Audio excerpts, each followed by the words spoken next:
Hello everybody.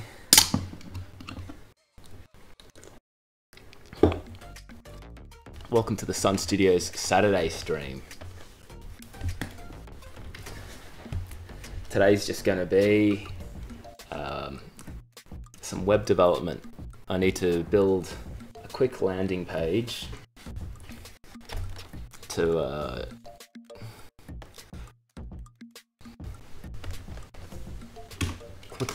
that will, of course, serve as my portfolio. And I've got some artwork that I've been doing for the last few days. And this will essentially be like the concept of what I kind of want the site to look like. Really, it's just the background art. But I want to see if I can put this in a page. And I've got a cool idea for a landscape only layout. That way it will work perfectly on mobile phones and it'll kind of stand out and be interesting on desktop because not many sites are land page only, so that's what I'm going for.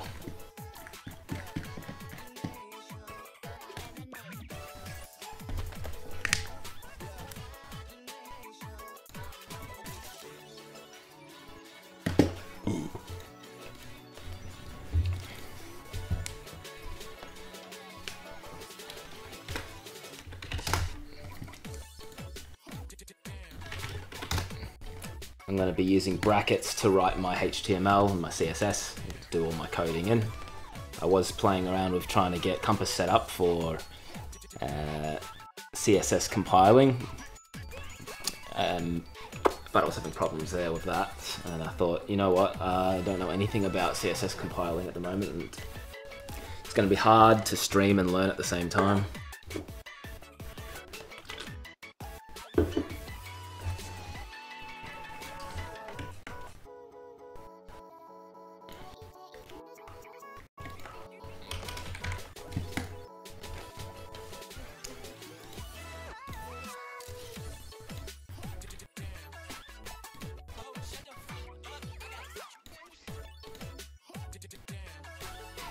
So the web page is currently blank at the moment. We got Lockie, he's on, oh, so fancy with the brackets and such.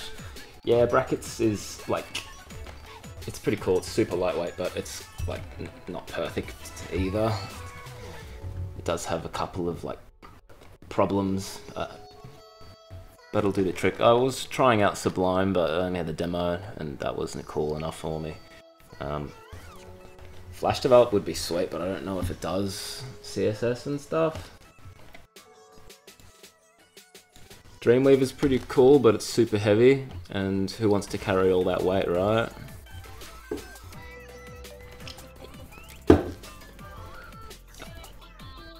So I'm totally starting again from scratch. I had a portfolio site that was like partially developed. I'll bring that up.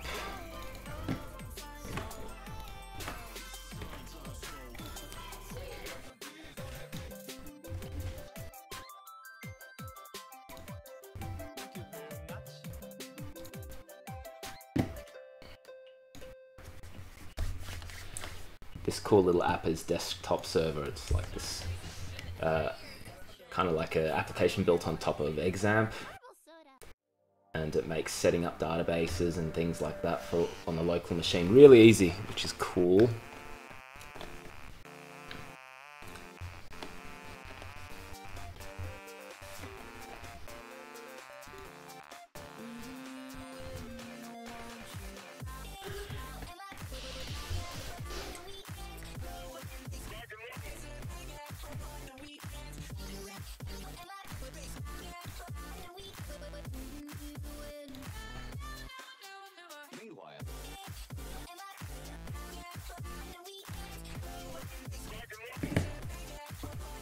Cool.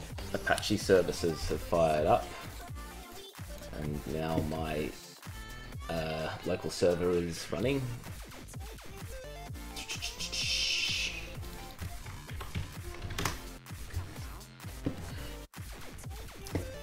This is one version of the portfolio which I was working on a few weeks ago. it's kind of funky. It like moves and stuff, which is cool. But it's also sort of ugly. And I just wasn't feeling it. I hit this milestone where I had like the basics of the page laid out and didn't really like it. I was using as well the Bootstraps framework, which is this cool Twitter responsive layout thing. Wasn't feeling that either. And I did another, that was revision 1, revision 2, or version 2 rather, was this one that's built in WordPress.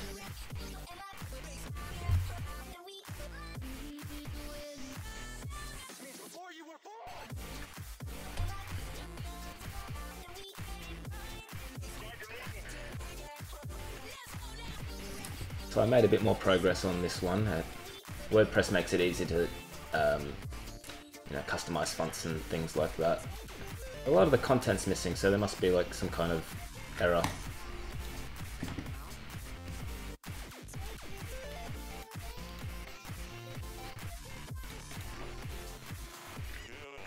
We've got these cool animated titles with CSS styling, so the text is selectable.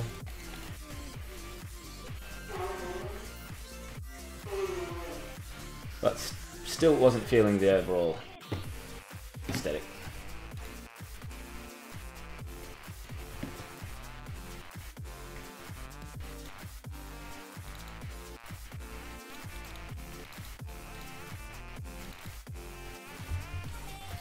So after that I whipped up a design in Photoshop, still following a similar kind of style as the two sites that I'd partially developed. They look sick. I don't think they look sick, I think they look like a kindergarten website. That's how I feel like what I've designed here. This one's a little bit better, so we've got this cool header. The funky waves are there, but nice little icons and things like that. This was quite nice.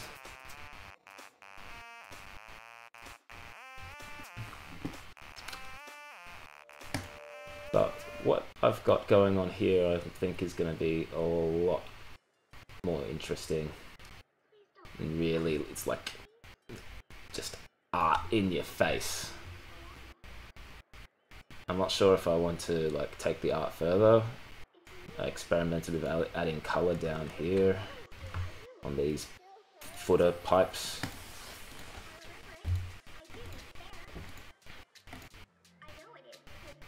This piece of artwork I could refine forever, which is like the scary part of like doing so much work.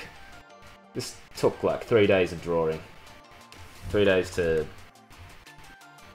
prepare this artwork, and I don't even know if it's gonna be good when I implement it into the actual webpage, but we'll see.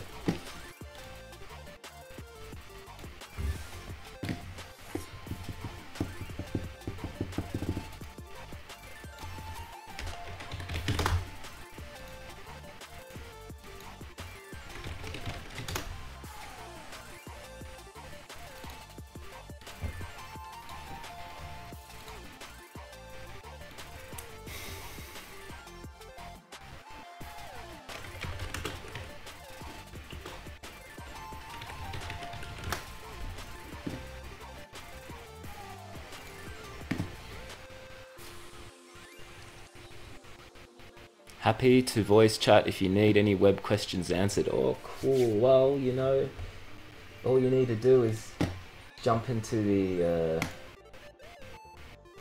one of these streams on Discord. You can jump into Discord, and there's a chat thing going on.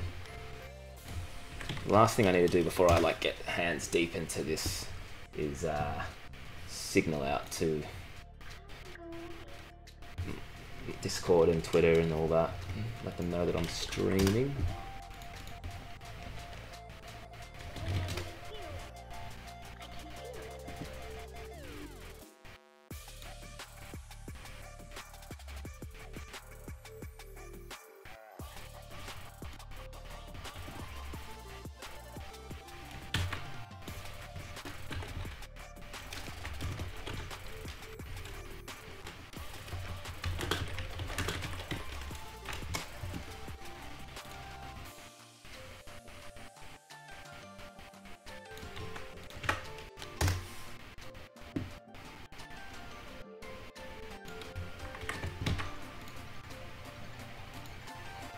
Jack Robinson made some sick character art.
Hello Death Game, welcome to the chat.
Hello?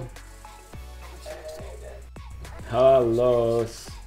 I can hear you, but the sound isn't coming through my headphones, so I can't hear you properly. Give me a tick. I'll just have to speak clear. How's your web dev going? How's web deving? Web Devon's going okay.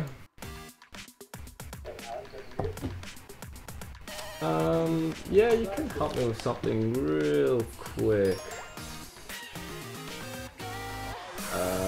Give me a sec. It's so weird. I've got so many devices plugged in, so like the sound is coming through not my headphones. Yeah, we will. But the question is, user settings, probably. Voice and video. I reckon.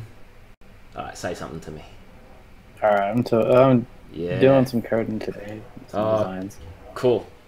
That's awesome. And I can hear you properly now. It's all sorted? Yes. Sweet. Oh, sweet, mate. Yeah, mate. Yeah. Yeah, mate. You going good? Yeah, I'm going alright. I'm just kind of, you know, Getting cruising. this portfolio out? Yeah, I'm starting again. You're always making a new one. Oh, Always making. I don't know what I'm even doing, but I feel like this is gonna be the one. I was really digging the designs that you had, man. The old I ones? didn't feel or- like both of them, like they were looking good. Nah. It's just a portfolio, so I guess the portfolio is about web development, so you got to make it look good as well. It's gotta be pimping. But I like the text moving around. That was cute. Text moving around's very cool. I'm definitely gonna like reuse that stuff. Totally happening. But I want to. Curious how you did that as well, because that's just CSS. Did you wrap each individual letter, or did you use like a attribute content thing? The whole span of text is just like bouncing up and down and rotating. Oh wait, well, I meant the ones for the individual letters moving up and down. I haven't done that. I thought I saw that. It might have just been the rendering Yeah, on the stream. yeah, it could be something like that. I have done it, but I didn't do it for any of my portfolio stuff. I used. Oh, it's just the rendering on the stream. Yeah, I see it. Yeah. Yeah. I've used see it now. TweenMax to do like some split text stuff, which was pretty sick. Should give that. Just try just doing that in pure JavaScript. See if you can get that done. Once you've done all this, though, worry about designing and building. JavaScript's so much fun. How much fun is it? Yeah. Just It's just like ActionScript, but a little bit more. a little bit more involved. Yeah. Yeah. Like ActionScript has its place, but man, widely spread now. Yeah, Pretty cool. ActionScript's Pretty- got ideas. Sometimes I Pretty forget such simple things. There we go. I was going to say, I can't center this div in the screen in the middle. Why? But looks like... I've Have you tried figured it Flexbox? out. What's Flexbox? Wait, do you mean vertically centered or horizontally centered? Horizontally. Just the margin thing is on the wrong one. Yeah, that's it. I'm dumb. Yeah. Sorted. Flex is one of the new display properties, which allows you to vertically center things finally. And it also does like grids and stuff for you. It's not there 100% yet, so it's not fully supported, Okay. but it will be soon. It's Interesting. one of the new things. I better keep my eyes on the prize. Yeah, Properties and stuff. picking the things that are like I like keeping with the stuff that's fully supported and slowly move to that sort of stuff. Like it's not ready for widespread use yet, but if it's something like a portfolio, pretty decent. Because there people are going to be looking at it. Like if it's the client work, you're probably not the best to use it on. Is it just ready to go in CSS, or do you have to like plug it Yeah. in? It's ready to go. It's in CSS3. It's all set. So you can start using it as of now. That's So, pretty like, sick. Pretty sick. But yeah, vertically centering items is so much easier than Then the whole margin nonsense. yeah, and tables inside CSS. It's if you want to vertically align something, it's a mess. Or doing some weird margin and then transform offsets. Vertically centering things is one of the hardest things to do in CSS. Like, because there's many ways to do it. There's many ways, but it's context based. And it's annoying how like every browser is different, just because. Yeah. Just because they can. Ah, so silly. But you know, why not? I guess. Yeah. Otherwise, it would be too easy. So what are you making now? I'm gonna like try and slap in this artwork or some placeholder tileable stuff as placeholders for these, and then I want to see if I can have it parallax as you scroll up and down. Cool. If you want that, good JavaScript library that will do that for you is Stellar. Stellar. Yes. So it's like STELAR. That's the song. Cool. Parallax has never been easier. Yeah. Oh, Just like there's so many just libraries that will just do it for you. sweet. That's handy. Windows Stellar. Yeah. And it's literally just add a class name or something to anything, and then like just have it initialize in JavaScript. Done. And it just does it. Yeah. Neato. Pretty dank. Dink-ish. Yeah.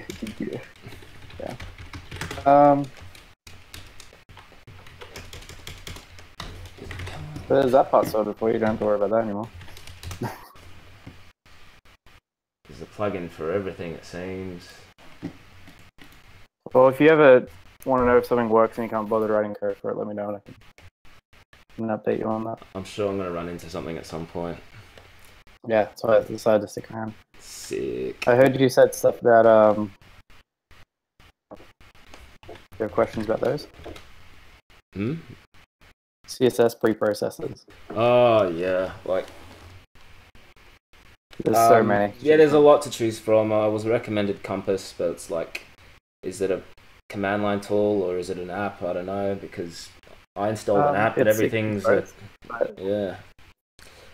And then you can install it as an app. Yeah, I installed it as an app, and that was pretty cool. And I created a project, and then there was just all this stuff. And I thought, I'm gonna have to do a lot of reading, which I can't be bothered doing today.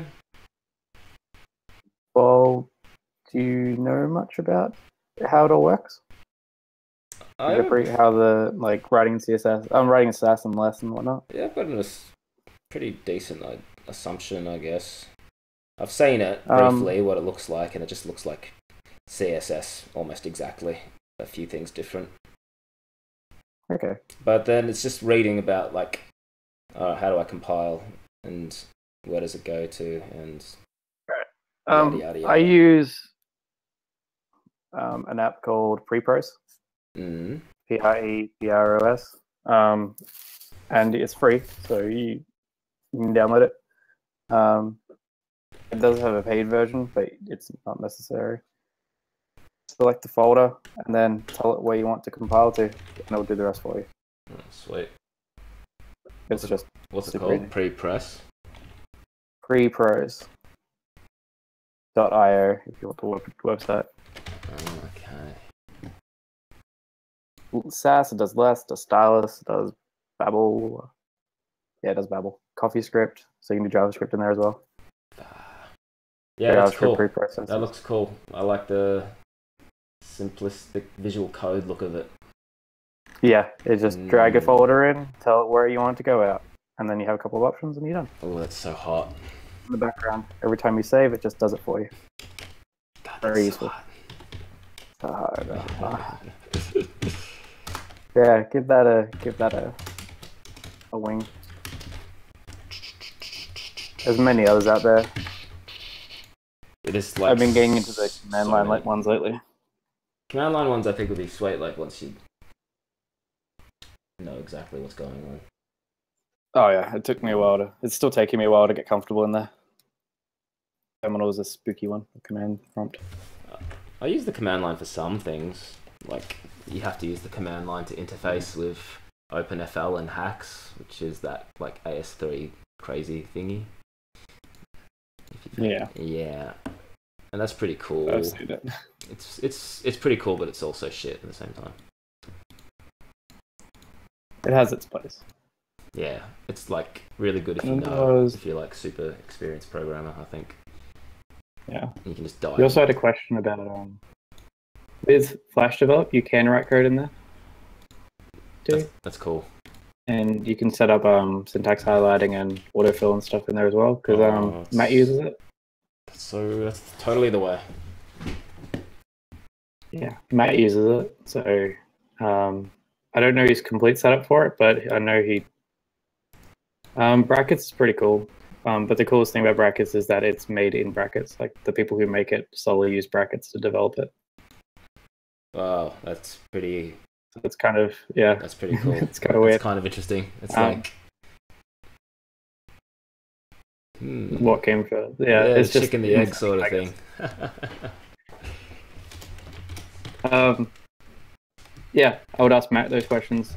He'll know how to set up stuff like that. It's definitely something. I use Sublime Text just because it has no frills, like as in no frills, nothing extra. It's just legit a code editor with syntax highlighting. That's why I downloaded and autocomplete. That's all I want. That's why I gave it a shot. But like, pretty good. I opened up a project folder, or just a folder where you can see the hierarchy of the folder. Yeah, it's on the left. Yeah. Yeah, and then like you have currently. And yeah, exactly like that. And if you like, Brackets has the same problem. If you create a new file and drag it in there with Windows Explorer, it just doesn't show up in Brackets or Sublime. I'm pretty sure Sublime auto updates. The Sublime 3 does. It should. It like totally should. I'm pretty sure. Like it didn't for me, but I'm sure that's like maybe some kind of setting that I didn't. Oh, okay. Something stupid like that. Maybe I didn't set up the project right. If it didn't load it. I'm gonna try something. I'm gonna try it right now with Brackets, and I'm pretty sure it's not gonna work. I'm gonna add in a lol.html. Oh no, it's there. Maybe I'm just tripping. It's working. Oh, it's working for me in Sublime as well. Oh, perfect.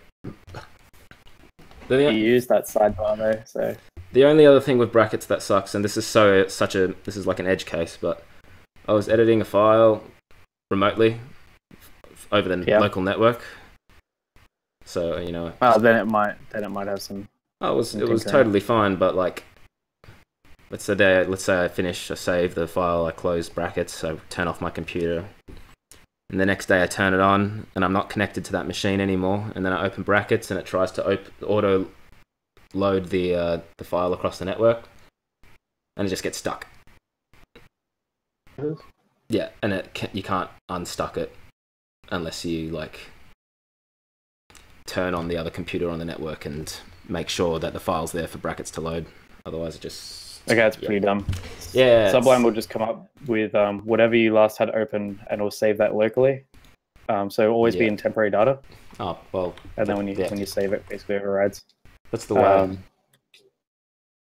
It's really annoying that Brackets doesn't do that. Otherwise, Brackets would be fine.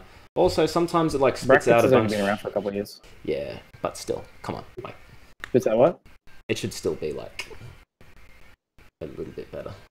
What does it spit out sometimes? Sometimes it spits out like errors in your JavaScript.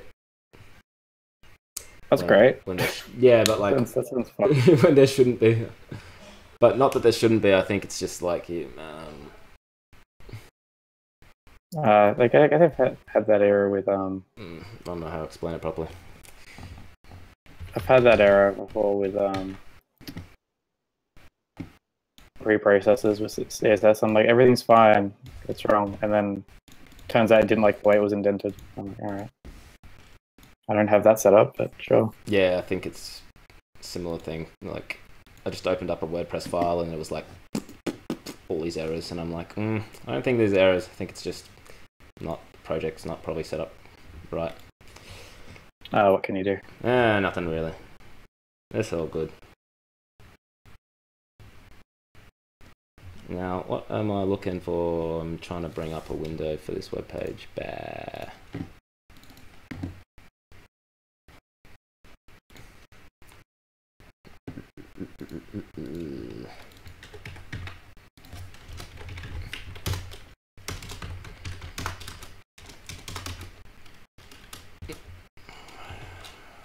In a while since I've designed something, like from start to finish. I usually design straight into build. What does that mean? Like I'm sure you, as in design with HTML, CSS, kind of like what you're doing now. Yeah, it's like So instead of going to Photoshop, designing the whole thing from A to B, and then going to code and then doing it again, I should just go straight to code. I think that's the way because like it's almost faster sometimes. Way faster. For me, it is at least. Yeah, I feel like I'm a little bit rusty, but I totally get discouraged sometimes because I know with Photoshop it's going to take like hours to whip up something, and I'm like, just save that time and just throw something together. I got to do it now because I'm doing some stuff for a client, and they require a Photoshop file so they can, at the end of it, take it and do whatever they want with it. Right. Well, that makes So, sense. no, like I understand why, so I got to do it, but man, it's kind of annoying. you do. Yeah. This is kind of annoying. It's worth it though. If I made like some sort of mistake somewhere, why can't I see anything? Learning a new skill is also good. I really enjoy doing this stuff. Yeah. Except Glad you do. Like, except for when I'm like stuck right at the beginning, like I am right now. yeah. Well, as I said, I'm always here. Thanks, The only thing I man. can't help you with is what's it called? Writer's block. Creative block. Yeah, Oh, you boy. but I'm just Oh, you like, baby. my div's gone. Why is my div gone? If I stuff something up, I'll just put a H1. You got wrapper. Hello world. Show us your CSS, mate. I figured it out, of course, because I got like no content. Relative on wrapper, and the body also needs a height and width, a height of 100%. That's right. The body does 100%. For now, it does. Yeah, body is technically 0 by default. It's relative to the content by default. 100. What the hell? What's going on? There. Yeah, there we go. I feel like it's still got a margin though. Body by default has a border of and a padding. 0 border, 0 as well on the body as a reset. 0 border. Because you haven't brought in any reset file. No, I don't You know what reset files are? Nope. I'll pull one up for you. It's just a CSS file you just add in, and it basically just makes everything feel like it should. Oh, that's sounds cool. Reset file. Yeah, reset.css. I'm putting it in the chat, the general chat. Sweet. Yeah.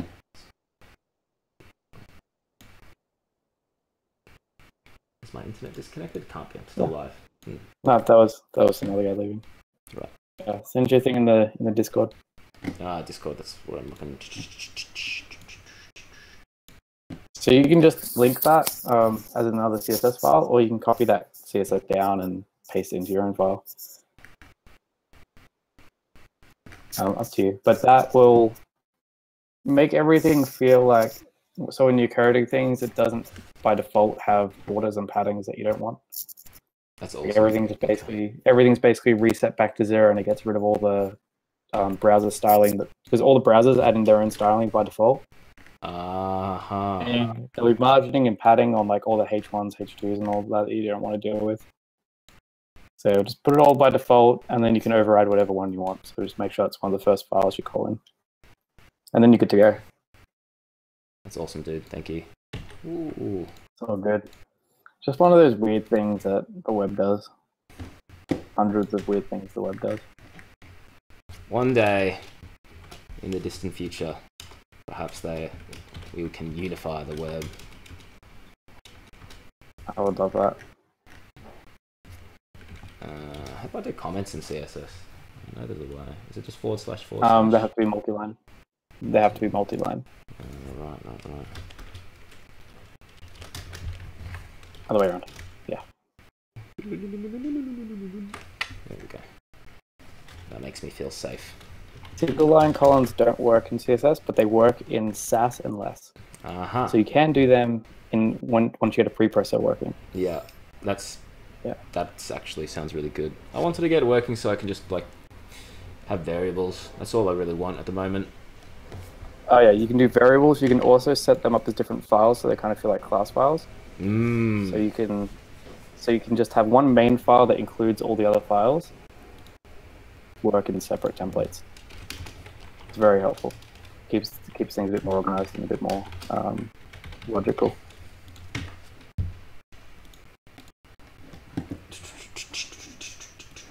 Bang. Okay. Oh my god. The web is a weird place. Yeah, the web is weird. Fucking strange. Wild West. Do I need to now type some stuff in here? See what happens.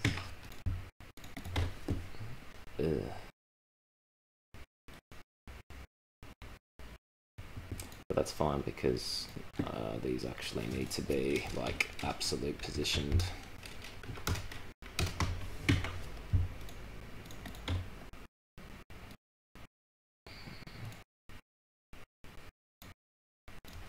This will be like content.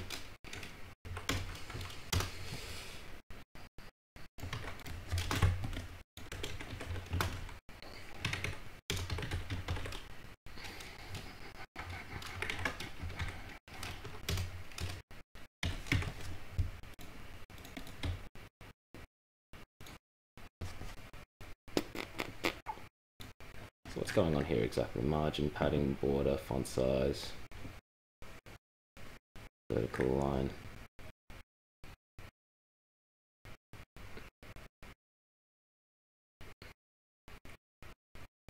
HTML5 display role reset for all browsers.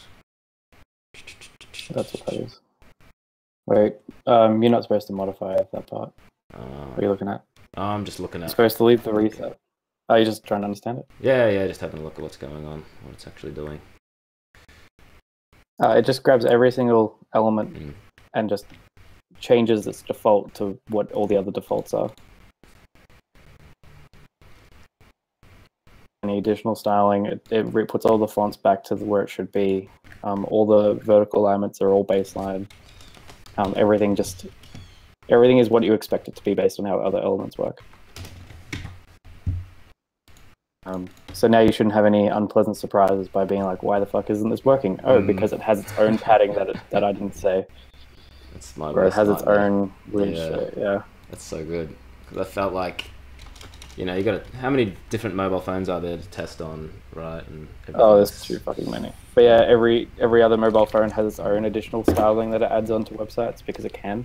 So horrible. So that just kind of fixes that. You still need the body to have a height of 100% though, if you want what you're trying to do. If you're still trying to do the full lead thing. Yeah, I think I need it at the moment, so I'm gonna punch it in. What should I do actually? Because they've already got body thing going on there. I don't want everything to be 100%. Maybe like that.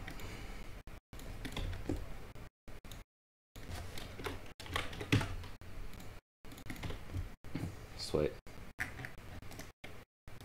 Couple seconds behind on the stream, so watching. Yeah. Wrapper needs like a position relative for it to work. Yep. The VH thing also works. The H thing does work. But I'll put the wrapper with, as you said, position relative. And that should, The wrapper in theory, needs... work. Oh, it didn't seem Is it working? I can't see yet. No, it's not. But maybe the body, does that need any positioning as well? Probably I not. don't think it does. Here, good pen. A HTML tag as well. I think you do. I'll just revert back to vertical height.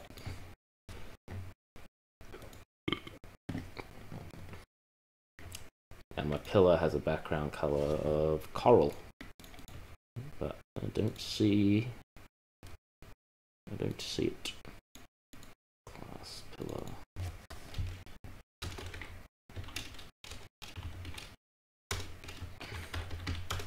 Yeah, HTML also needs a height of 100.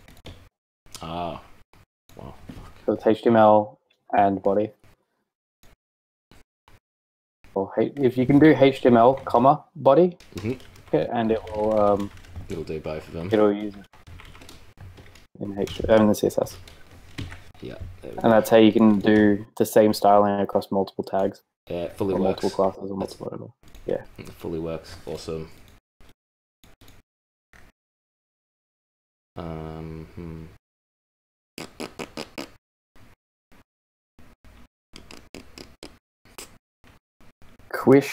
Quished? Wait, Quits. Trying to pronounce this guy's name on the YouTube chat. Quish. I'm gonna call it Quish, I think. Do you work another job on the side of making games, or is making games your only source of income? At the moment, making games is my only source of income, but I do work on the side. At a brothel. You know it, baby. Oh god. What the fuck is going on? Music on my end. There we go. Cool.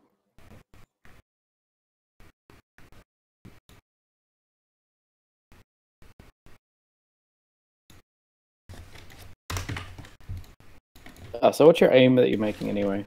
Are you just starting a fresh one? Yeah. I'm trying to, let me open up, let me open up Flash. Open up the wrong one, damn it. 20 minutes later. Just killing it quick. Killed the wrong one. I'll let this one open up then. Damn it. Well, rest in peace.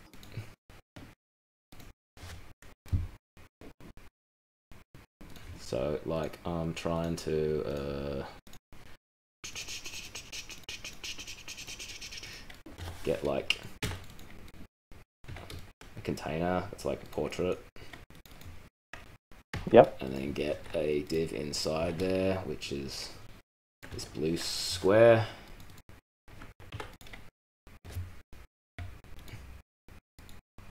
Yeah. And then get another one inside there, which is on the other side of the screen. And they're gonna have all of my cool artwork, wiry things that I did in Photoshop, going up and down the sides of the page. And then my content's gonna be right in the middle. I have a logo here, and then just like content here. I might take a sec because my stream's delayed, but you'll see. Yeah. Yeah, something like that. Something like that. So I've got this pillar div, and I'm just trying to like see it. So I've got the background color set to this coral. It's just a 256 width and height. Position's absolute. And I'm just trying to see it, but I can't see it. But maybe because I just gotta like move it or something. What's position top left? by default. Inside it, I've written pillar. It's got the class pillar. Maybe I'm like just spelling something wrong? Yeah, I am. I'm a dumbass. That's why I couldn't see it, because it wasn't even connected properly. There we go. Sweet. Debugging is fun. It was just dumbness. All right, here, 100% height now on my pillar. Whee! There we go. Now, So the pillar's the left and the right? yeah. Because this artwork is just for the left and just for the right of the page, yeah? But don't you want them to be treated like a background? Or do you want them to be inside the wrapper? Yeah, they're going to be inside the wrapper. To add this as a background to the wrapper and have it fixed so it doesn't bleed over into the content. They might. And then you can add then you can add what's it called? Stellar onto that. Yeah. But that's probably not the easiest one to manage though. So this is probably the best idea. I might do some like tween max stuff because I feel like I want these to kind of like appear on screen, like scroll in and stuff. Maybe I'll do a quick little example. Oh, like they all start in the center and then they go out to the sides. They all start off screen. Like the left pillar can start at the bottom off screen, and the right pillar can start at the top off screen, and they kind of like tween in. And the logo, okay, gotcha. And the logo scale appears and bounces around and stuff, and everyone's losing their minds. Yeah, okay. Yeah, do it the way you're doing. Do it the way you're doing. It's good. I couldn't paste it into Flash because the Photoshop's too big. So, right, I'll just shrink it down then to like something small.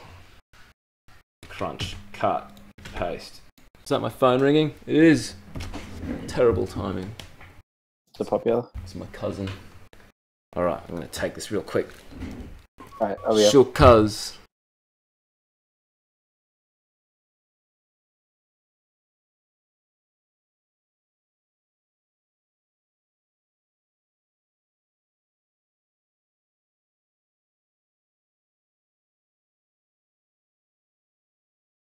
What up, stream?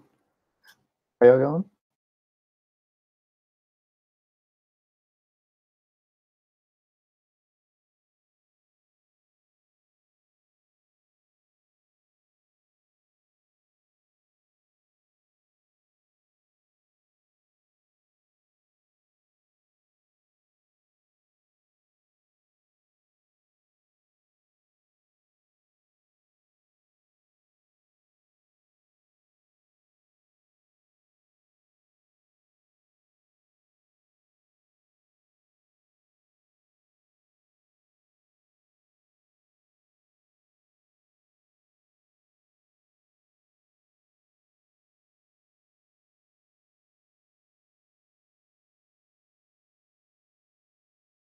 I like chicken tonight.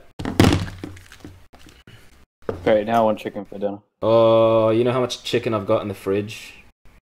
Like all of it? I've got, like, my sister went to this butcher that, like, has meat for days, and it's cheap, and it's great, and it's so good. And we've got, like, all this chicken. It's in the freezer, because there's just too much chicken. I want to call my... If I open up a butcher shop, I'm going to call it meat for days. Oh, meat for days. You so should. Yeah, oh my god, you so should. Meat for days. Meat for days. Okay, I've got like these really like quickly. I've fucking thrown them into Flash.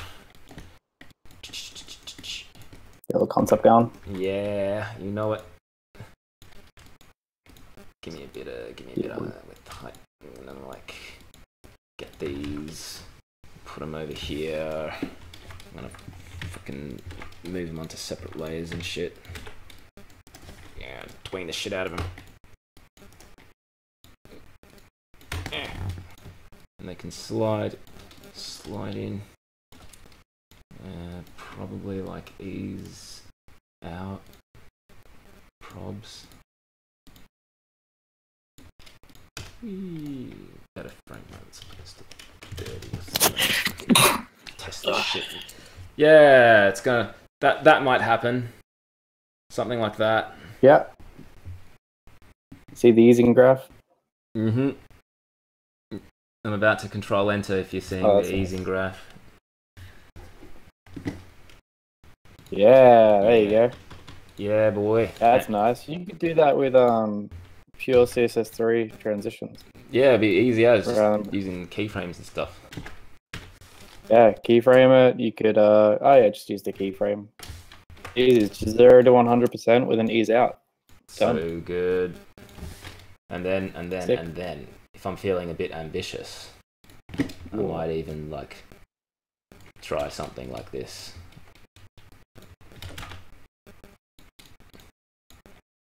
Oh, I see what you're going for. He sees, he knows. Yeah. He already knows. Yeah. In addition, then you got the parallax stuff going on. Oh, it's gonna be hot. It's gonna like destroy lives. People are gonna see it and they're gonna have a hard time breathing. If you know what I'm saying. All the blood's gonna rush to a different area of their body. Gonna struggle with the breathing. Alright, here we go. Crunch that guy down. Get some new layers going. Yeah, that shit's good. You're gonna get that working good. Yeah.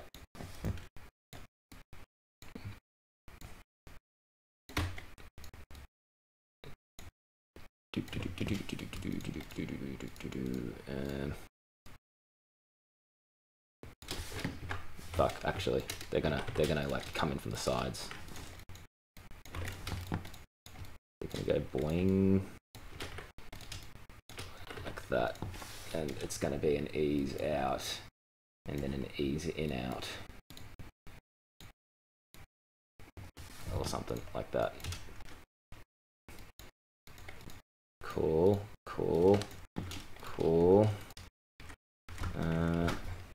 Control enter. Oh, that's just fun. That's what that is. Still in the easing graph.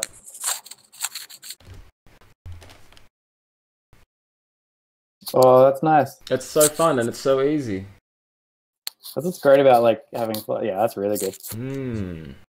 That's what's great about having Flash and just the capacity to open up a program, just make it work.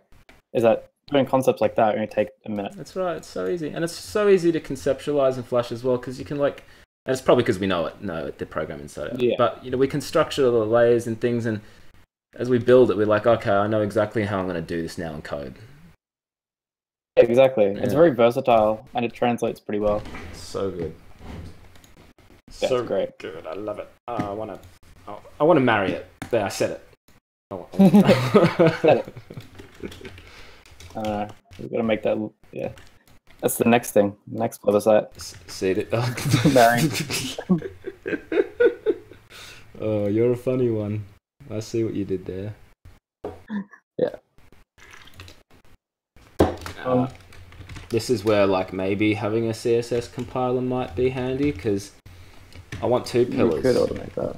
But so you want a left and a right class? Yeah, but do I really have to have a left and a right class? That's annoying. But maybe if I had you could do nth and do second child. I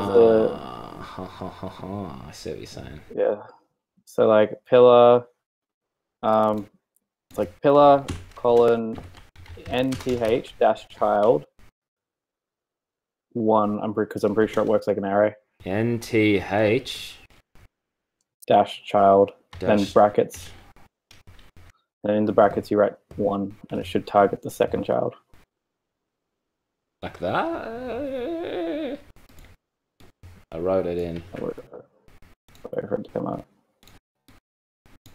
No, it's get rid of the comma and put a colon there. Right.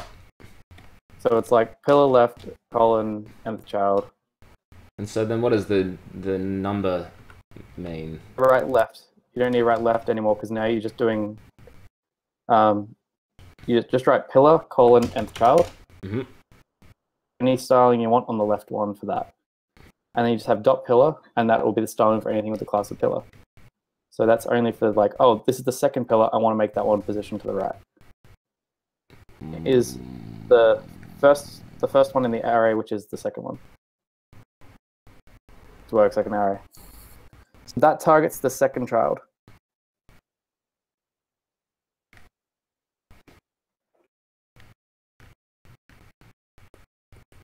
Okay. Makes sense? A little bit? It does. If you change that 1 to a 0, that styling will now go onto the left pillar. Change to 1, it's on the right pillar. Change to 2, there's no third pillar, so it wouldn't come up. Oh, it's really good for if you're doing if you're doing like a list of things, because you can write odd and even in there as well. So when you have a list, make every second one have a slightly darker background. It's really useful. Yeah, that does make sense. So I can gut a lot of this in the nth child one. That should just work as is. Actually, or should I gut it? Because I feel like I don't want to repeat too many. Elements in the nth child one, and just put like right 0, and then remove right from the regular pillar. Yeah. You want the regular one to be in the left, and you want the nth child one to be targeting the right. But it also takes over the. Cool. Will take it inherits it. Is a good way to put it. Oh. And that should work. Only problem is it's like now it is in fact on the right, but it's on the right of the whole window. So now you need to put position relative on the wrapper. Yes, that makes perfect sense. Position relative, because that like fixes everything within the hierarchy of the wrapper. Yay!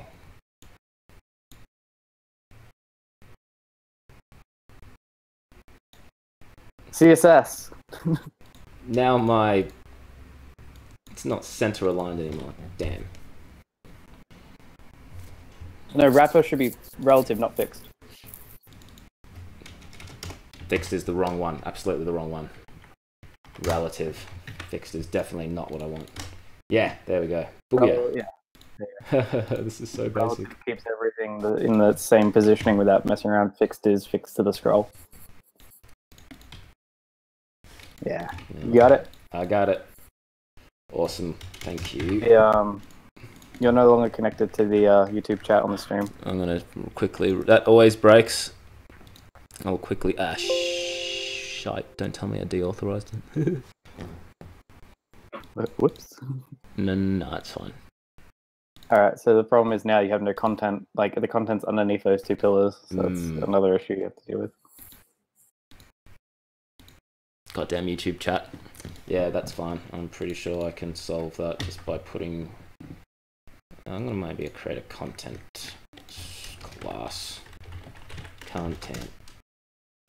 So if you want to make this responsive, this is where it gets interesting.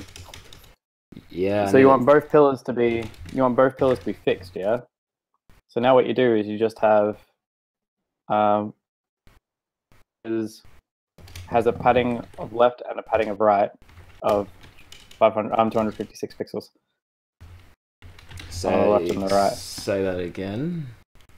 So you give it a display block, which is it already has it by default. Mm-hmm.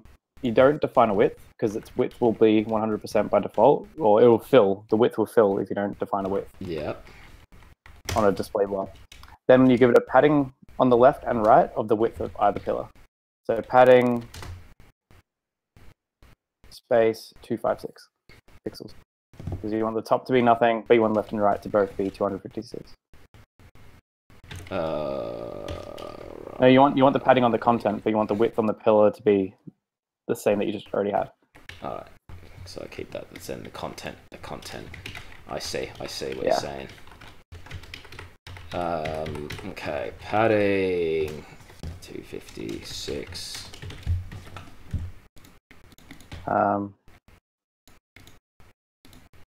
Waiting for it to load through. Yeah, so need to make this content. right now you have padding at the top as well, 256. So Padding you everywhere. might want to add it. Top is 0, and everything else 256. I think. Style content instead of class content. Unless you've already changed that, I can't see. Style. Oops. Nope. Tried to, but I failed. That should work. Bam! It works.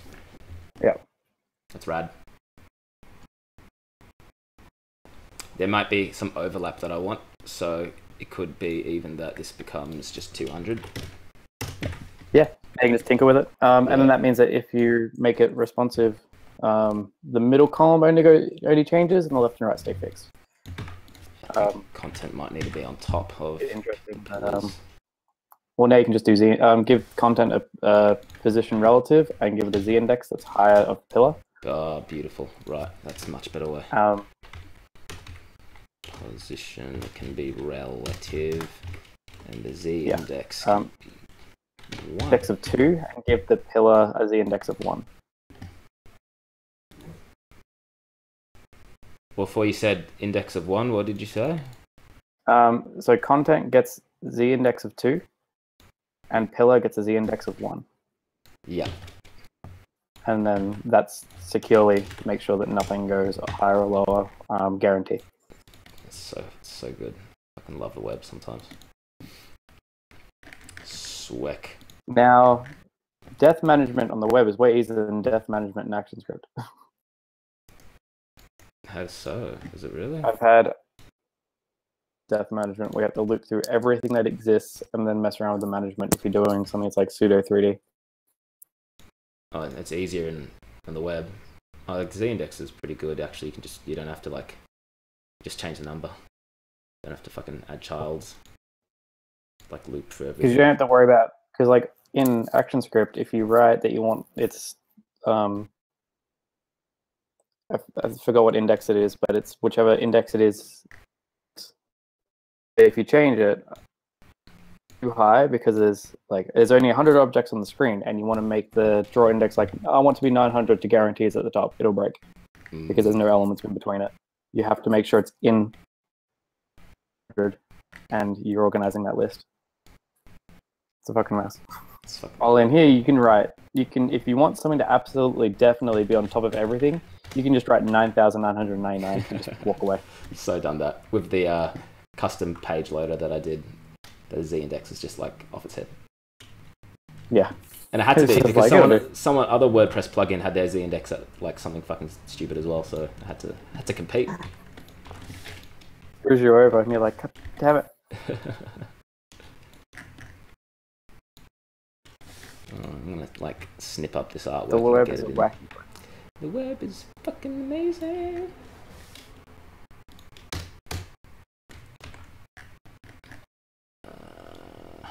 I'm gonna like make this tileable now. This needs to be tileable. Best way to do that might be to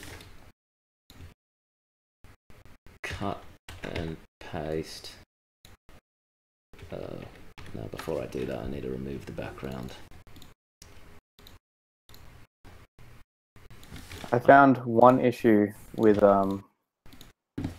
what's it called? With working with a recruiter. Mm. And it's a weird one. So I get paid by the hour, right? Yeah. I usually work with a client. I usually put down a day rate and be like, even if I get it done in 4 hours, I get it like anything over 8 hours is a second day. But if I do anything less than 8 hours, I get my 8 hours worth, right? Yeah. Recruiter, you get how many hours you work, but a minimum of 4 hours. So if you finish an hour early because you've done the task, you lose an hour's pay. technically. Right. So you just encourages get you to work. so you're not getting the day rate. You're getting like half a day. Yeah, rate. you're getting the hours you work. I've been hired to do a 5-day job. Mm-hmm. I came in and I've almost finished it. So I've booked out How many those days have you done? One. Oh, Jesus. So I've been booked out for 5 days, and then what's going to happen is I'm going to get it done on Monday, and then I've got 4 days of work that I haven't got booked it out with these guys. So I've told all my other clients I'm not available. Right. And so where it fucks you up is that you can just be like, oh yeah, I'll take these jobs. You get it done early. Like someone gives you a 2-week job, you get it done in a week, and now you got a week's worth of no work, and you don't get paid because you finished the job early. Right. So it messes you up. So it encourages you to work a little bit slower if you think you're going to get it done early. Yeah, I guess that you don't want to smash it out and then twiddle your thumbs for 5 days, because that's probably not very good either. Yeah. Yeah. You get paid, and then because you've booked it out and you've told everyone to go away because you're already booked out, you don't get paid, and then you can theoretically lose income, which I've done because I finished the past 3 jobs I've done. I keep finishing around 4 o'clock because I finish early, and then I don't get paid for that last hour and a half. Is it? And this is just like depending on just depends on the company that's hiring you. It's not always like that, is it? Different ways. Different. Okay. Different recruiters do it different ways. This is through a recruiter. When I do it in my way, I tell them how I work. Yeah. Just be like, no, I get paid.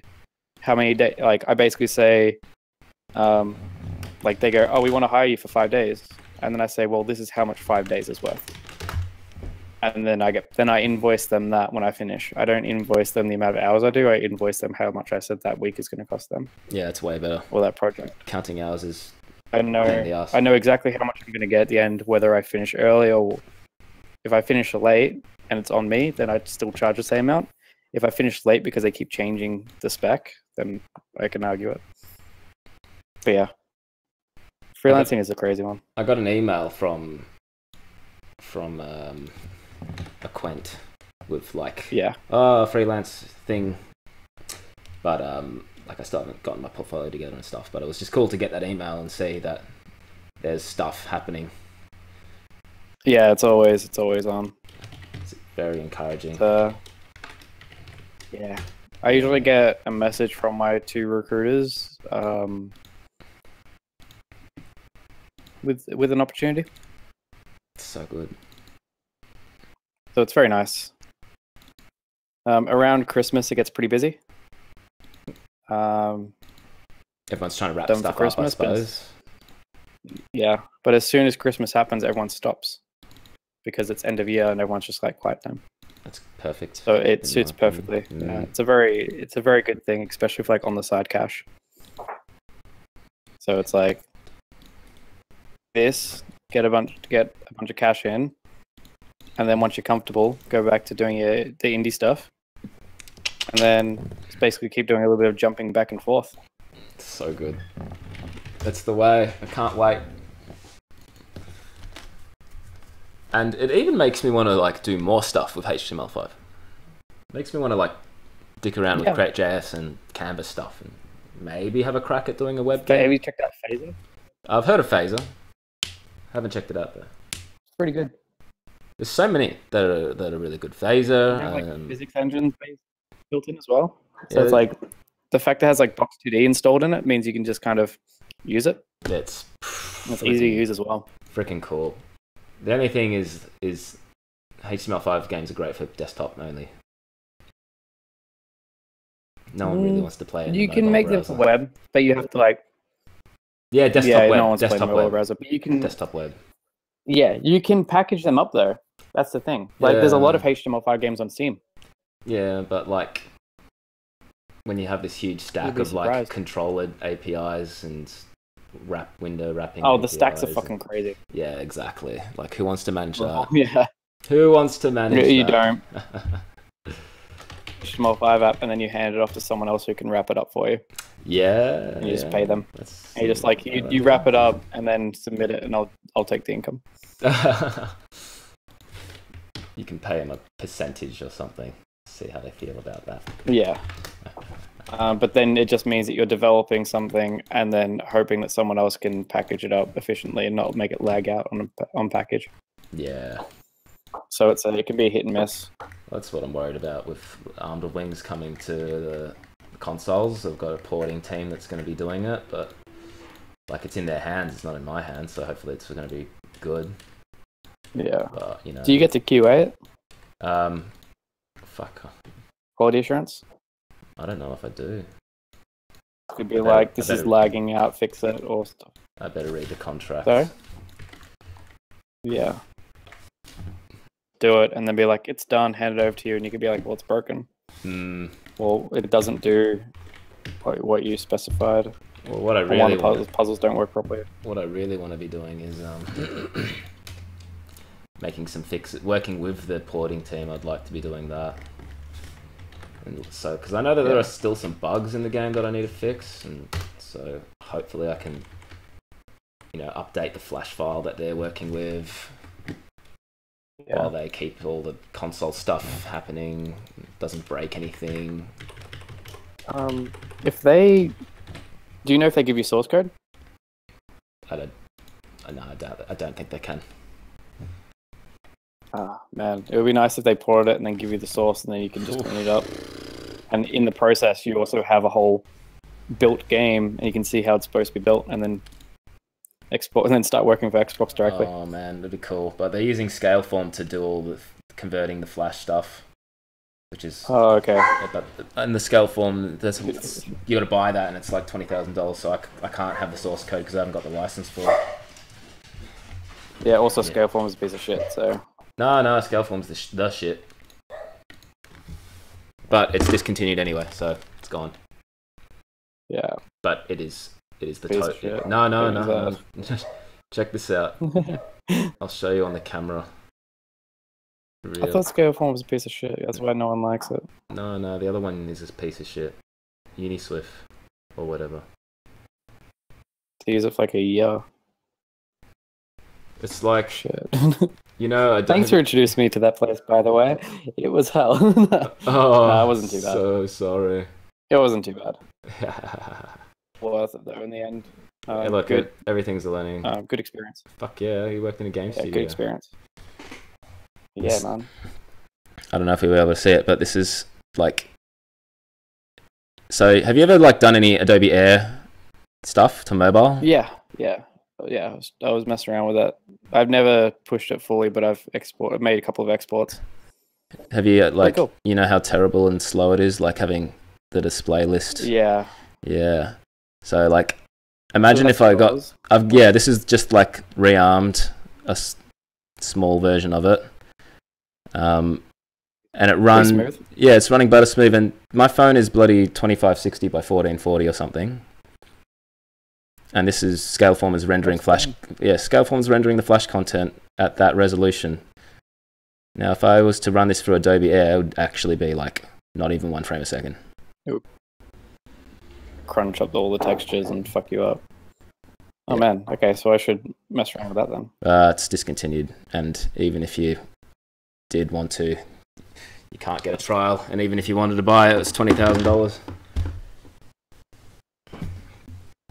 Well, maybe I'll pass on that. Yeah, it sucks. But like anyone who still has bought it previously still has like a bit of year of tour support, and so very lucky that the porting company has Scaleform so that they can get the game onto console. Yeah. Very lucky. Okay, now I've saved out these images. Cool. I'm gonna like punch them in. Weird that a whole development program is basically going to go out just because people were using it for the wrong context at the start. Like everyone was using it for web, and everyone was using it for like websites and stuff, and then people like stop it, and now this whole program is kind of all its support is just disappearing. It's like Scaleform discontinuing, and now charging a shit ton, so it doesn't get used anymore. It's stupid. It's so stupid. Yeah. But like, it's part of the decline of Flash, I guess. Like, Scaleform was really good, and it was, but it was made back in the day when making games was super expensive, and the only people who could make games are huge companies. So you had to buy the Unreal Engine. The Unreal Engine was like $50,000 or something like that, depending on stuff. And Scaleform was like, you know, that similar kind of price. It's like totally designed, and the whole purchasing model and everything is definitely business to business. It's not for like individuals or anything. So well, businesses can afford that shit. Yeah, it's such a shame because like they did try to do it, like release it to indies and stuff. They did it for mobile for a bit, but not enough people jumped on board. So they stopped. Anyway, back to your CSS. Oh yeah, CSS. Bought those images. Forgot about these images. Let's get them in.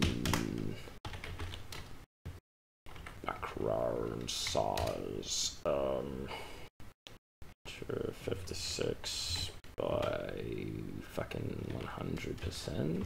Does that work? Ugh. I'll just try it by 256.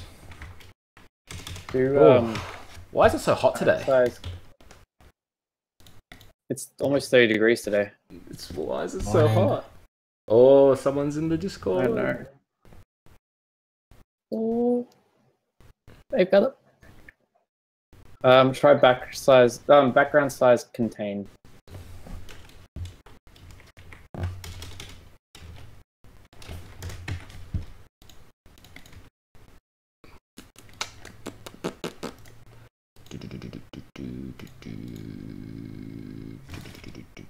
Maybe it like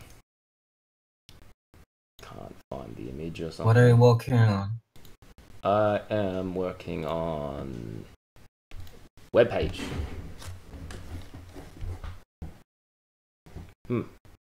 What for? This is a surprise, but you'll soon see. You need to do you need to go back one directory in the URL source in the background. It's like // slash. Do I really need to do that? Yeah, because CSS files in a different directory. It's relative to the Right. CSS file. Ah, ha ha ha ha. Smart man. That would have I wouldn't have been able to move past that.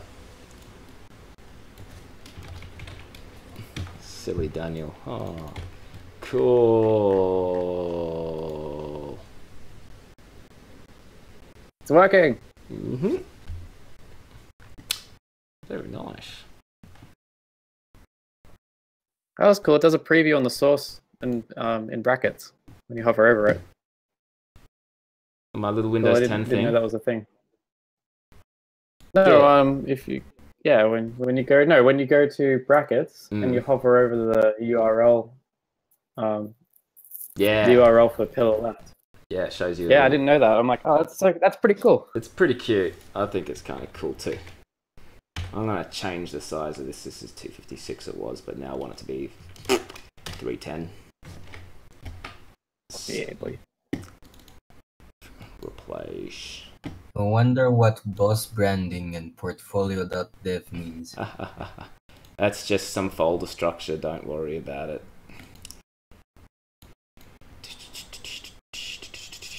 Yeah, I figured so. Yeah. Pillar north now because this one is with 310 pixels.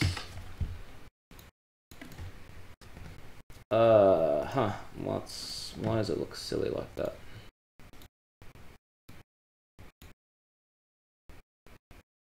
What's that got to do with my image?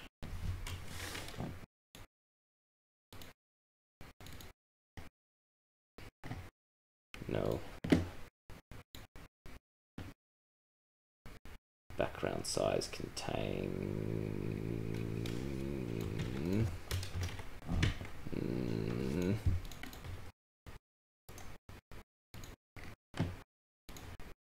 I feel like I understand what's happening.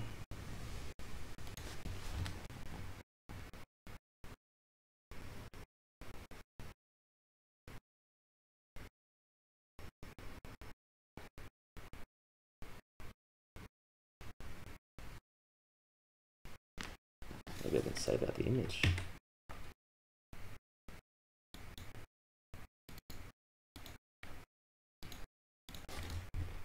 No?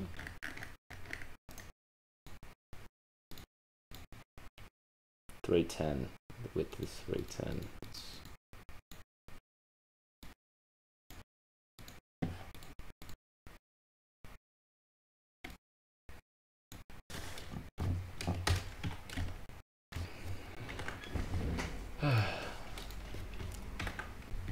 Are you redoing soundstudios.net? I'm creating a portfolio page to exhibit some work that I've done. So it's like your stuff and stuff people asked you to do? Yeah, correct.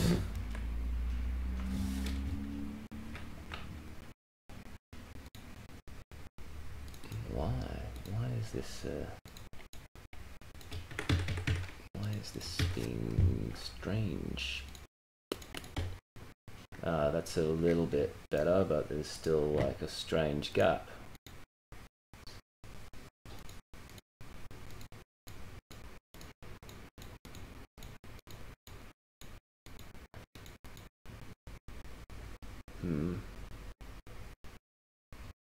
What the fuck?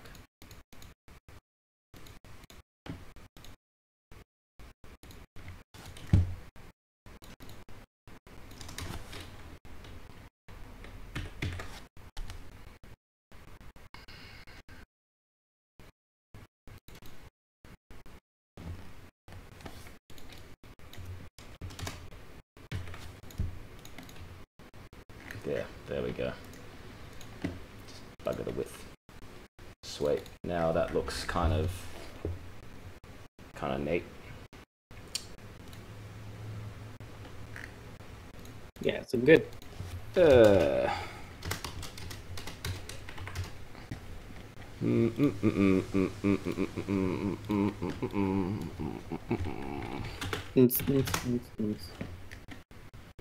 need to grab the C and D for jQuery.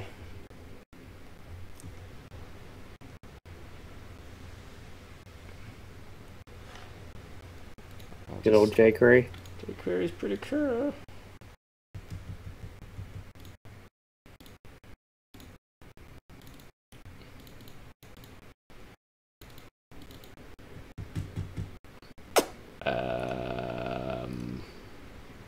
For the CDN?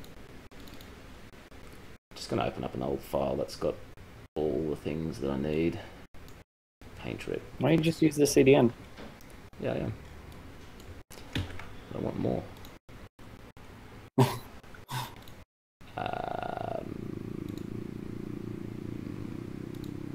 Stick it in the head. There we go. Twain light, easing, CSS, timeline light. Don't need this more thing because that's gross. Having jQuery and Tweenlight is weird to me. Is it? Oh no. I don't want to be... jQuery has an animate. It's not as good, but jQuery does have an animate. They reckon Tweenlight makes it better. But Tweenlight is better. They reckon even when you use jQuery animate, if you have Tweenlight going, then it just like uses Tweenlight instead, and it's more accelerated. That's what they reckon. I don't know if they're just talking shit. Okay. Though. Yeah. The Tweenlight checks for GPU acceleration. Right. And we'll use it if it can.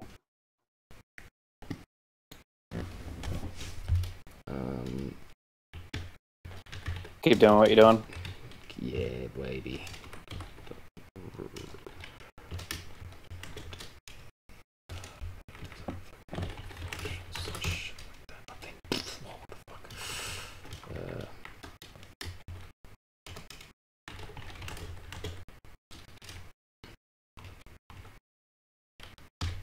Yeah, I think that's how you do it.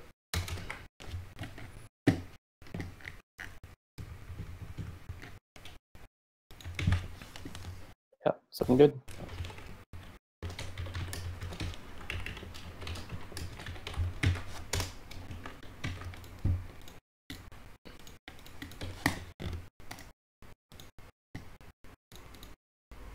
Cool. It knows I'm there.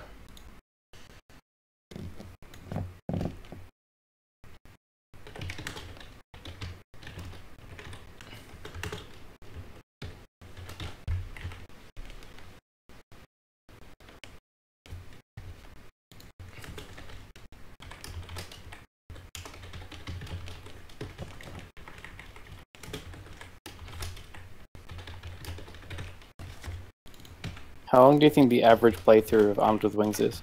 I think it's 2 hours and 12 minutes. From start to finish, or yeah, Yeah. start to finish? On average player, I think Pretty it'll good. take him 2 or 3 hours.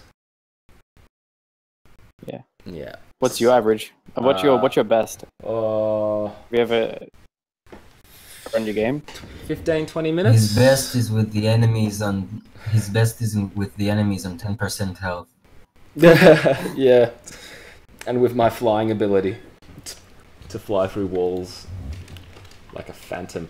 Dev mode. Yeah, definitely. And the right-click menu. I think, yeah, probably 15, 20 minutes. Impressive. It's not terrible.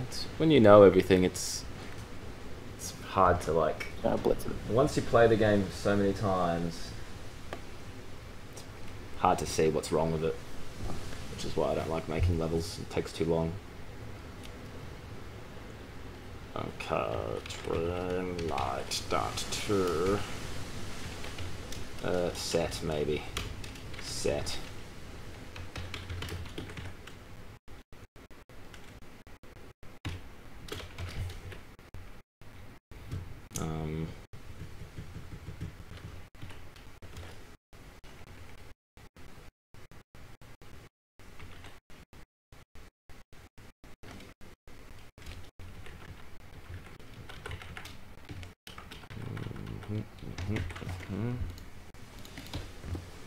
Did I tell you Greg moved in?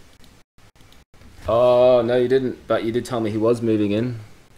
And Greg is, of course, the background artist that did the work on the Tale Teller. Yeah, that's the one. Cool. And a bunch of other games that Jazz made. Sick. Orders and stuff. Yeah, that's the one. That's so cool. Yeah, he's in my lounge room right now practicing how to use Illustrator. Parents in Flash and Photoshop, so it's like, yeah, why not give Illustrator a crack? Illustrator is supposed to be like really, really good. Supposed to be good, but he's having troubles find like all the smoothness that he's found with Flash. He can't find with Illustrator yet, but I guess that's starting a new program. It's just a different approach to vector art, and I suck at it. It's basically a mask. Everything's treated like a mask, and gradients are a bit hard to use in Illustrator. Like that's why most Illustrator artwork are very solid, flat colors. Like if you look The special thing about Flash 2 is that the brushes make the vector shapes. Yeah, it makes everything much easier. Yeah, it's really, yeah, it's kind of useful.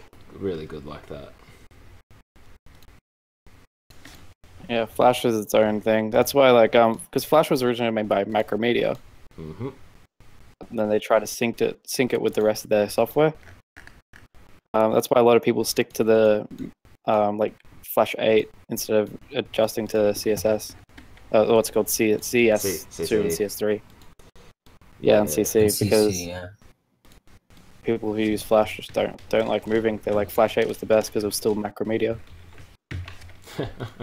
Because they didn't try to merge with Adobe products. Well, then they missed out on ActionScript 3. Yeah, it's mostly the animators, the people who use the tools rather than the language. Yeah. And now Adobe dropped Animate altogether. Yeah. crazy. So it's a good tool. I still use it. Stuff, and it's like, oh, I need to do something frame by frame. I'll do it in Flash and export it to a sprite sheet, and then use it then. Because I don't want to open up Illustrator, because Illustrator is too, I don't want to open up After Effects, because After Effects is just way too bulky. It's like, just goddamn heavy, After Effects. Too heavy for like I was doing a little advertisement and I had to animate in someone's logo, writing in like a handwriting sort of thing. Yeah. So like I would just go into Flash and then just mask it out easy. And then the guy came up to me and said, "Oh, why aren't you using After Effects for that?" I'm like, because it takes 20 minutes to boot up, and I'm just doing something that's like 30 frames long. I don't need, and it also takes forever to export as well. But he did do it in 5 minutes. Did he insist on? Yeah, he insisted. Yeah. Oh, so gross. And I'm like, this will take me 10 minutes in the top corner to export PNG sequence, and I could just run it through a sprite sheet narrator. Was he how do I say? Do you ever have to like do much stuff in Canvas, or do you like not have to really do stuff in Canvas? I do it personally because I like it. Yeah. I like using Canvas. What do you use it for? And the right moment for it. And what won't you use it for? Basically, if I just want to. Just so I understand, Canvas is a software or like literal cloth canvas? It's a software. Web. Like you create a canvas on the web and do much more powerful. Like it's a good way to put it. Like with web stuff, like what Dan's currently doing, it's all you can do is basically make boxes and change font sizes and background colors. Well, you can make this canvas element that allows you to do like blending and a bit more fine-tuned animations with more effects on it. Question, I guess. So just whenever you want something to look a bit more pretty. It's like a JavaScript editor or something inside the web page. Yeah, it's an element that you can run visuals with JavaScript into. So much more program stuff. Like on my portfolio, I have a bunch of boxes that kind of explode out in the background on the header. I made a canvas element to do that in, because it's just easier than trying to figure out how to do that with CSS or exporting a video. So you can use canvas as background elements and have like normal DOM stuff on top. So I use it as a something that just makes it look a little bit more effective, I guess. How would I? If you're making a game, you're doing Canvas. Oh, for sure, yeah. But yeah, it's just a technique in the web. Now in Canvas, like this animation is not a Canvas-worthy animation. Yeah, I didn't think so. It's just tween, and it's big as well. If Canvas, maybe you don't want it to be. Oh no, Canvas can be fine at big when it's full screen. Whee! Yeah, it works fine. It's Canvas works out well at any level. Also, if I want the animation to run on a GPU level rather than a CPU level, I would do Canvas. Yeah. Yeah, but just basically it changes this. Are you doing? Wait, how are you animating this? Go back to the code. I'm using Tween Max, Tween Lite, sorry. Okay, but what position, like what property are you using to animate? I'm using the Y axis. Oh, okay. But I'm like having trouble because, yeah, cool, this slides in, but what if I want it to slide in from the top down? I can't seem to do negative 100%.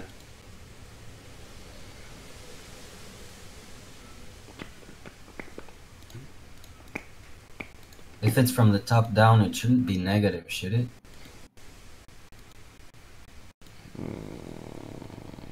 I mean, yeah. when it comes to HTML and CSS and all that stuff, the positive values are usually down and right. Yeah, so he wants the element to start in the negatives, so which is at the top, like past the top. So why does the negative work? You want it hidden beyond the screen. Yeah. Your issue that you're calling pillar left on every single tween? I'm fucking stupid. I'm not even looking at what I'm doing. I'm not even looking. Oh my goodness. You're probably setting it and then resetting it. Yeah, pretty much.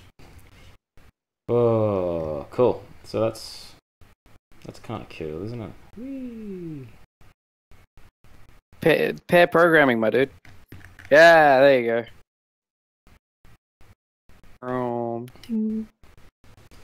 It's kind of hot. Yeah. So you see that little end? Mm-hmm.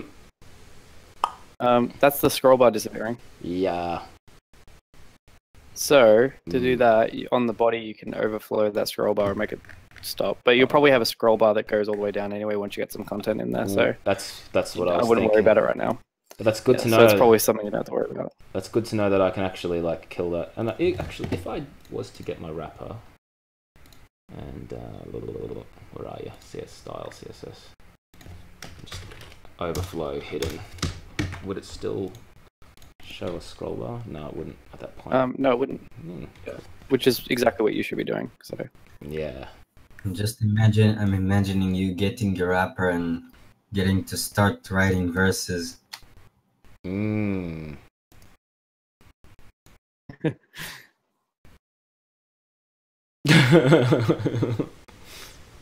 Just have it start spitting some text. Whoa. Yeah, it took you a while. I'm slow like that. I'm so slow like that. I'm proud of you. Thanks, man. Alright, so this is what I'm thinking.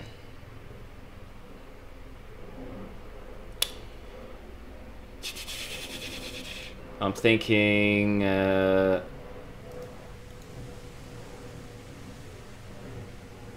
when this animation completes, it's got to change the CSS properties and make these background element pillar things repeatable, I think. Now I want to make the page taller, and then I want to be able to scroll up and down with these repeatable backgrounds. Yeah. Maybe instead of making them repeatable, you can just like continue a bit over the edges and have them tween up and down the page when you scroll. Well, I definitely want to have that kind of effect, that's for sure. I want to have some sort of... You could do background repeat the Y, and then the height of either pillar can be 200%, so it's always going to be higher. Yeah. And then you can move them in and out. And then that means as you scroll, it's always going to leak over the wrapper content. Beautiful. That's a great idea. And then it should be... Clean that up. Complete. Cool. I'll be right back. Yeah. We'll call this slide in. Slide in or fix pillars.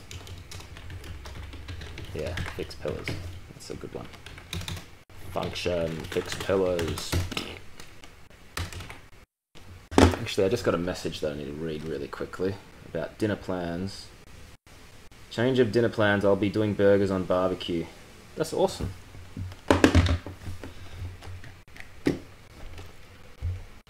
So,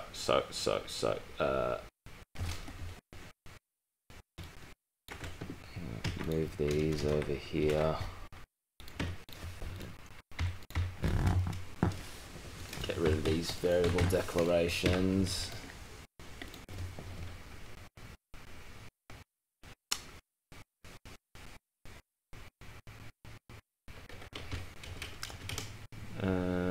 Pillar left.css.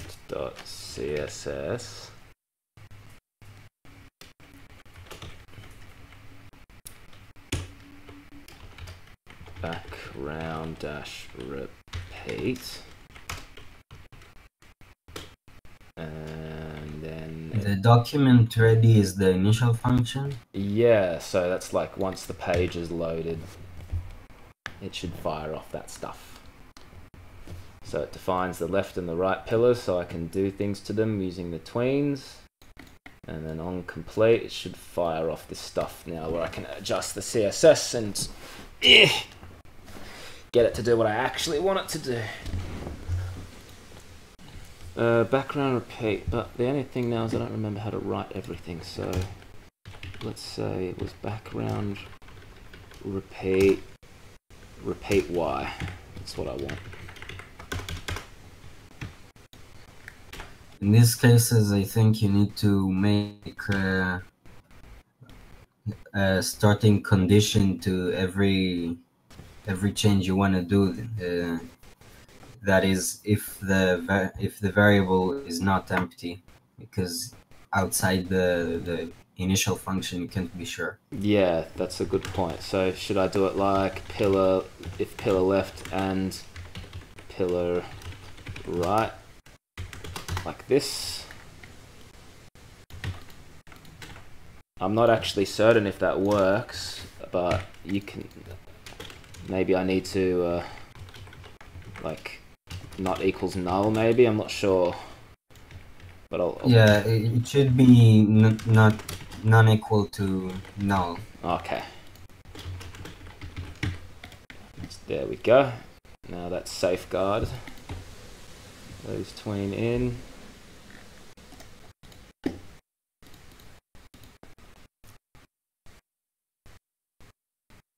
I'm not sure if alright, what we'll do is we'll background repeat is Y, and we want the height to be 200%, and on top of that we want a console.log and say done, exclamation, refresh, console, it does say done, and now do we have, didn't seem to affect the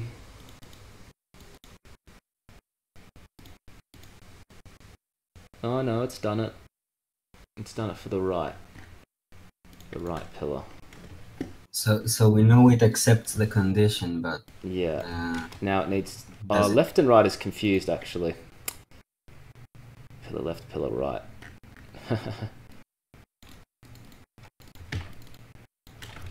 There we go. That should fix that. So you switched between them like twice? Hmm.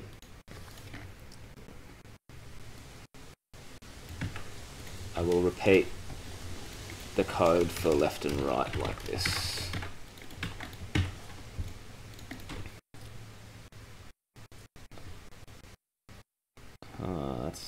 That's interesting. The right one is scrolling in twice. I mean, at double the length. The left one is not. That's kind of strange.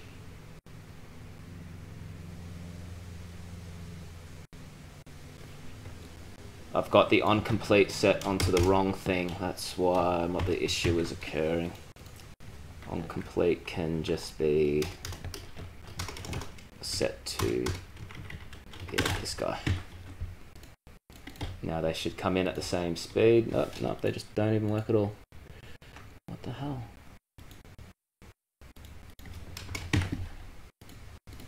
There we go. They slide in.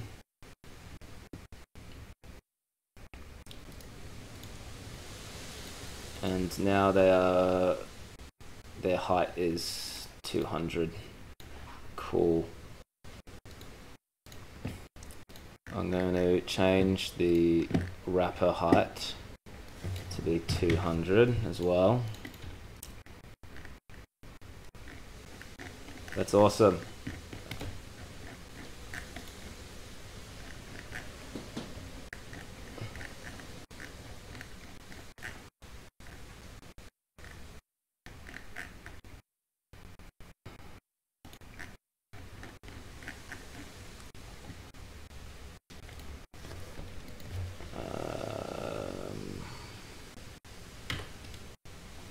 vertical height.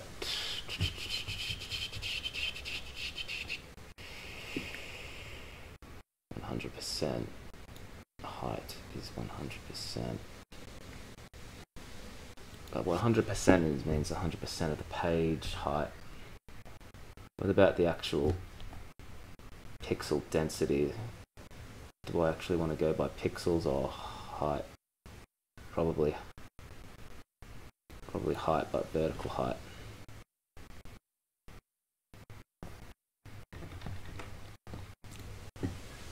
Same thing over here, 200 vertical height, negative 100. So 100% is 100% is the wrapper height, and the 200 is the actual pillar texture. That's 100. Yeah, so 200% for the wrapper, so that I have some scrolling room.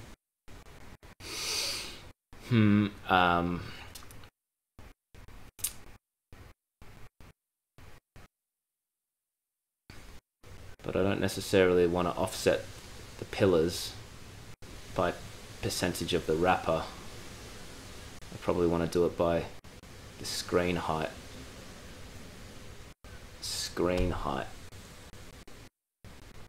Well, if the wrapper is like 100% of the screen height, then the pillars should be longer, and you can't have them by percentage of the wrapper, unless of course it's over 100%. Well, I do want the wrapper to... The wrapper does need to be long, because I'm going to have a lot of content. Don't you do the scrolling like within the wrapper? Yes. So the wrapper itself stays the same size all the time. Like, what you see is everything in the wrapper.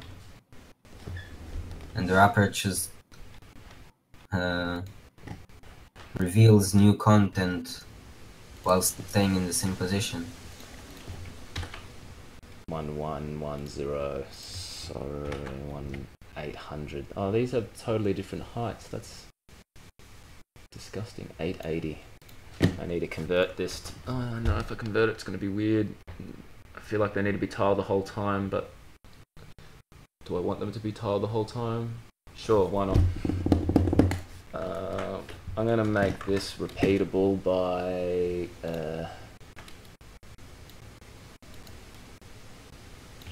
I mean, instead of resizing one of them, you can just double one of them and have them scroll in.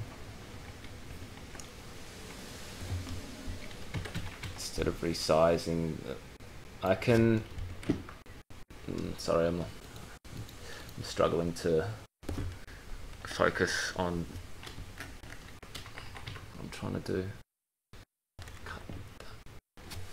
I need to make this 800 and something. Your problem is that one of the pillars is too long or the other one is too short, right? Yeah, at the moment I just want to get them to be the same pixel density. Oh, they don't necessarily have to be, but it'd be a lot easier if they were. One of them, the width has to be more than the other.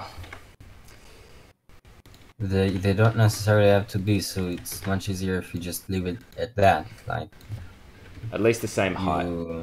At least I think I want to go for the same height. So that. You could work with a different height. I mean, it's just for comfort purposes. Yeah.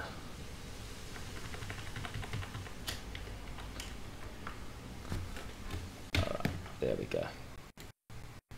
Saving out pillar right.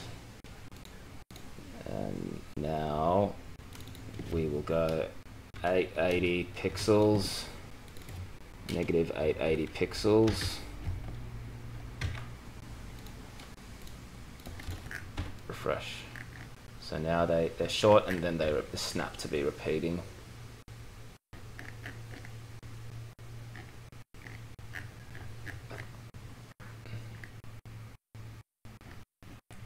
Now, I'm not sure if it's necessary to do any of this anymore because I'm just going to make them repeated.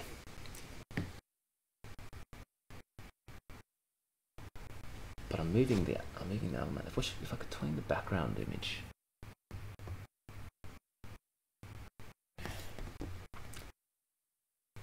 Can you like have them tween in regardless of the scrolling position, so it like always is within screen,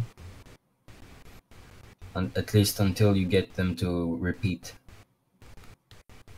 I will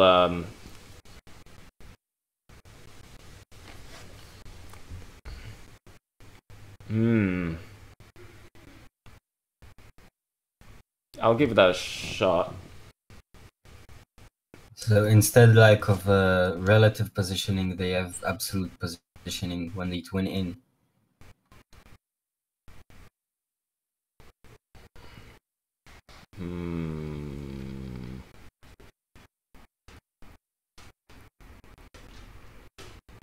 I'll try a few things and I'll see how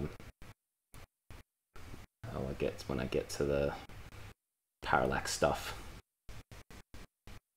Because I do want them to follow the. I don't want them to follow the screen stick. I want them to kind of parallax based on the screen height or scroll index or something like that.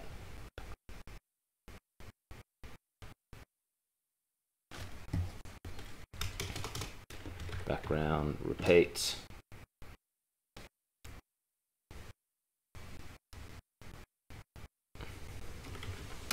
Repeat Y.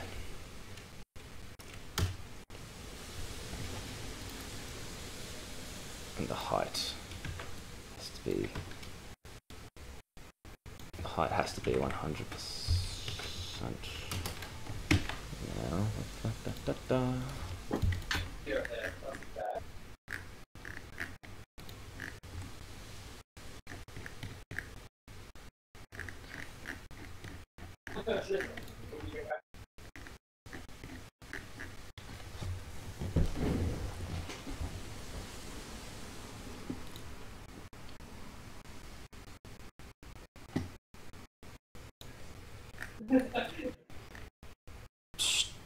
That kind of looks nice.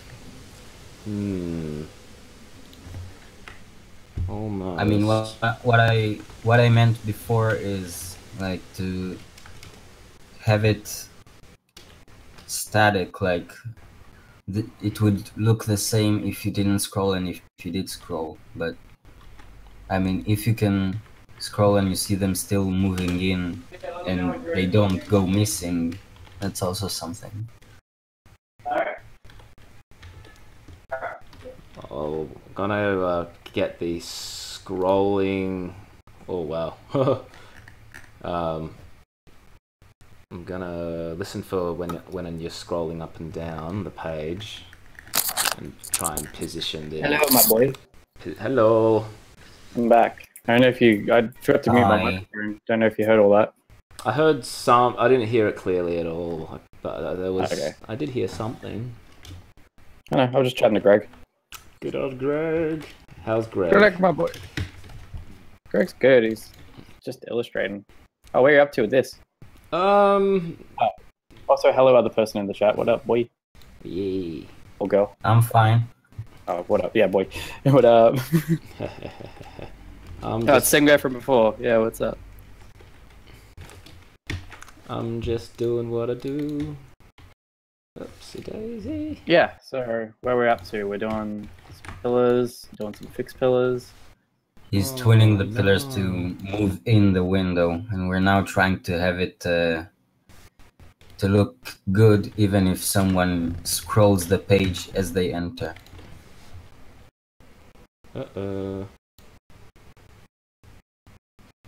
Should it be entering like from the sides? Is that the plan, or is it just getting weird? I'm trying to have it come in from the sides. Why am I so terrible at this? Right now it looks like one pillar is somehow connected to the other pillar, and when you set some property to one pillar, the other pillar reacts weirdly. Maybe it's because I accidentally destroyed a comma. Oh, the comma doesn't matter. All right. Comma at the end of an object doesn't matter. It's just a thing. So it's like kind of cool. That looks right. That's what you want to do. Yeah, that looks way better. Yeah. Is that what you want? It is what I want. You know what I really want to be doing? Not moving these divs around, but moving the background image around. Yeah, because then it can be looping. So do that by background position. But if you can do it to Emacs. I think background position makes it shitty on mobile. I think using translate or transform 3D is the way. Yeah, transform is the way. So what you can do, you have to move it like divs if you want to do it that way. Yeah, that's like. Is that like the mobile template? By using Translate 3D, it'll be like better on mobile, more performant, which is... It uses the GPU processor rather than the CPU, so it can just render cleaner, and it also doesn't blur the image as well. So it's very useful. Then the site you're working on now, like what we see here, is that the mobile template? This is, so far, it's just neither the mobile template or the desktop template. It is just what it is. But it will ultimately, I'm sort of building for mobile, and I kind of want the desktop version to be the mobile version. Yeah, it's when you make something that's responsive, it means that just one size fits all, basically. Yeah, but I do get it. I'm just saying there are a lot of websites do have like even different.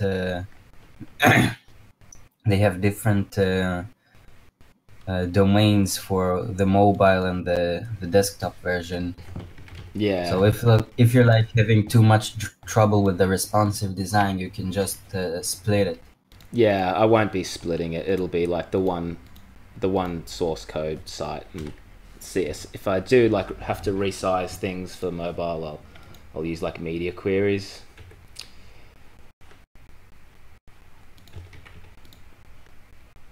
Yeah, you don't want to do that just purely because it's the old school way of doing it. Is it?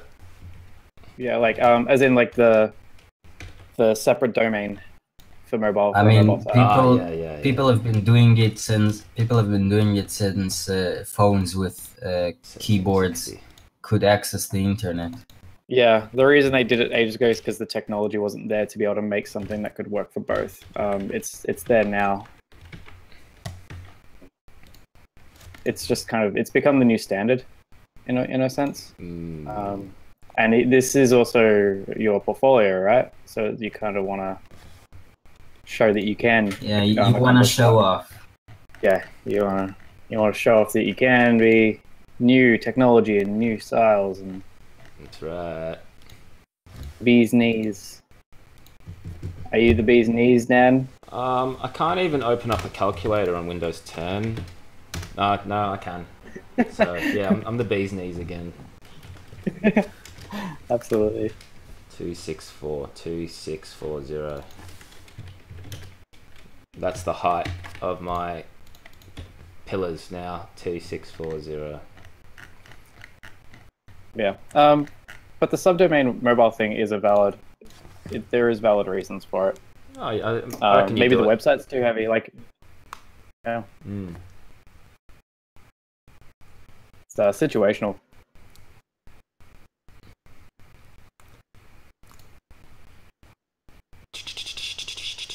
Where's my JavaScript? All right, here we go.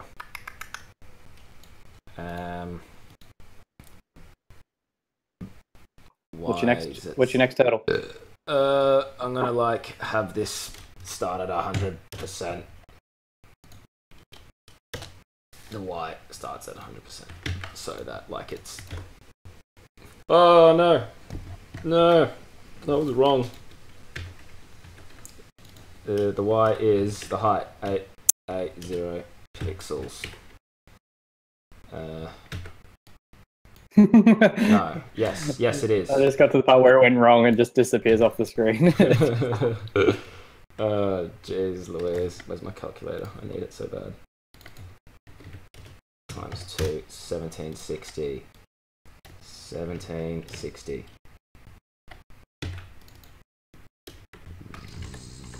Zero. Fucking numbers, goddammit. Alright. Almost.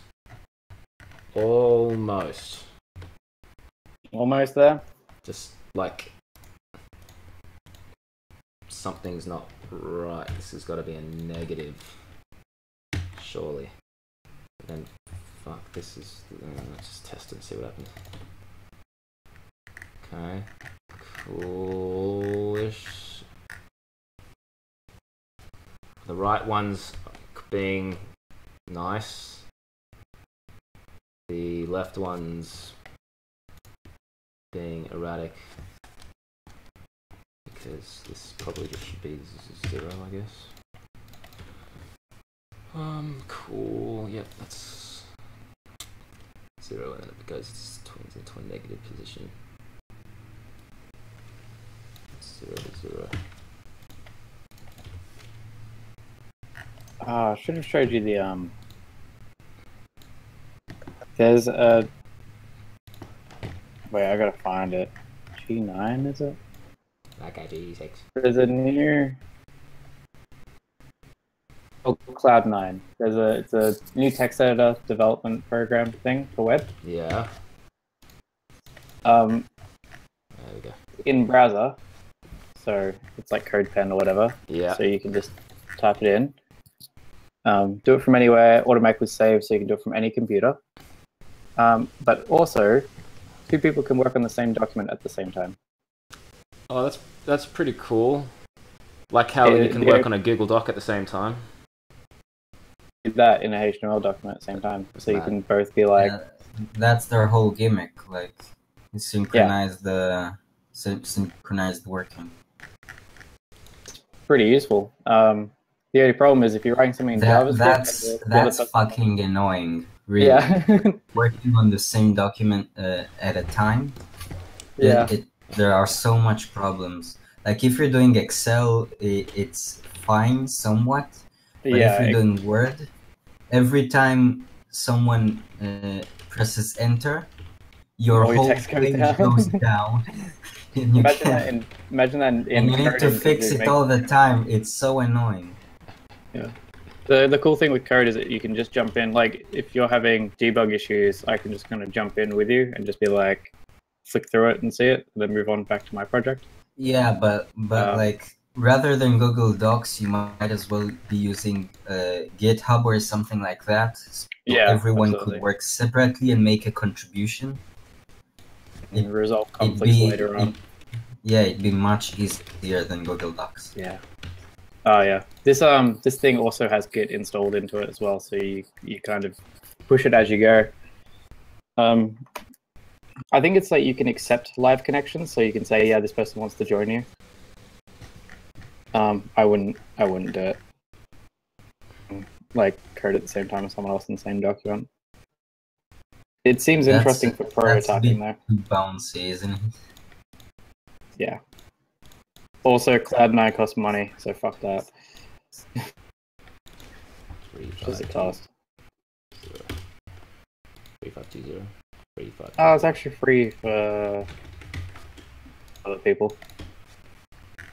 Sweet. Dan, can you maybe lock the scroll bar until the pillars end twinning? Yeah, I could. Now, see, what I'm thinking is do the parallax stuff so I can scrub up and down. It's nice and smooth and whatever. But I've got this tween stuff happening, so I can either wait for the tween to be finished and then apply the cool parallax effect, or I try and have them do both at the same time. Do it when it's I finished. have no idea why it's bouncing. There might be a risk of it like snapping, so you might scroll down while it tweens in, and then you scrub down, and then the tween ends, and then it snaps because it's like based on scroll index. I want to say that it's based off of where the user's currently scrolled at when it initializes, but I don't know that exact, so I can't guarantee that. Wait, so you mean like if someone scrolls while the tween is working, and it ends out of position and then snaps into position, it may look like the animation didn't connect? That's what I want to avoid. It'd be easy. Is there like an enter frame update tick in JavaScript? Yes. How would one do that? Called request animation frame. Okay. I'll give you an example if you would like. I use it for Canvas. Yeah, please. Okay, I'll also give you some fallback stuff as well, so you can. I'll set you up a little CodePen example and just quickly send it to you. Oh, thank you. 1 second.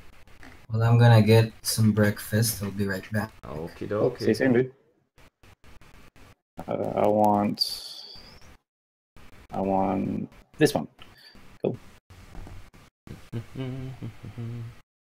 Oh shit! It's 5:30. I gotta end this soon.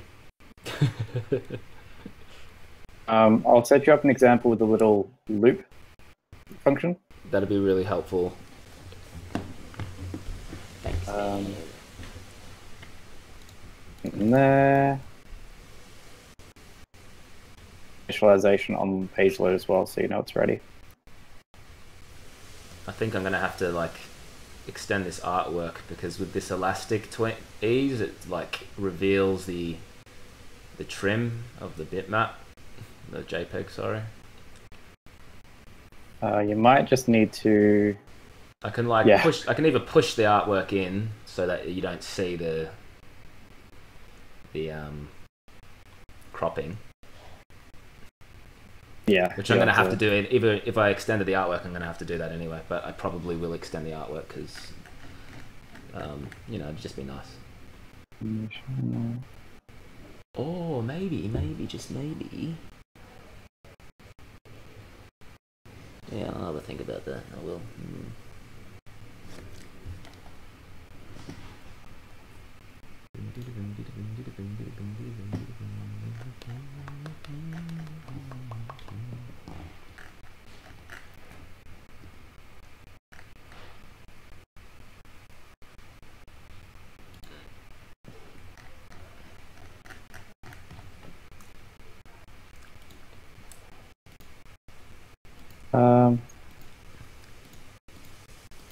I don't want nobody. I don't want nobody, baby. But you.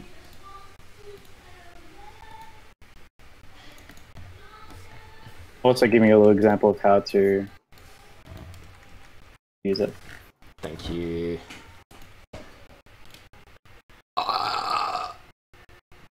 Sorry, that's just me being disgusting. Voice. Okay, in the Discord. Yep. The little thing in there. Awesome. So I can just. Want me to read through it with you? Sure thing. Alright, let me know when you have it open. Alright, I've got it. Alright, so if you open up just the JavaScript panel, that's all we need. Yep. You'll get window onload equals function initialization of the animation thing. Kind of treats it like a pseudo class sort of thing. Actually, I just realized that's going to be anonymous. So let me just quickly change something. I'll actually refresh the page in a second. Request animation frame window, request animation frame, or Mozilla request animation. Yeah, I'm just going to change it around a little bit. Sure thing.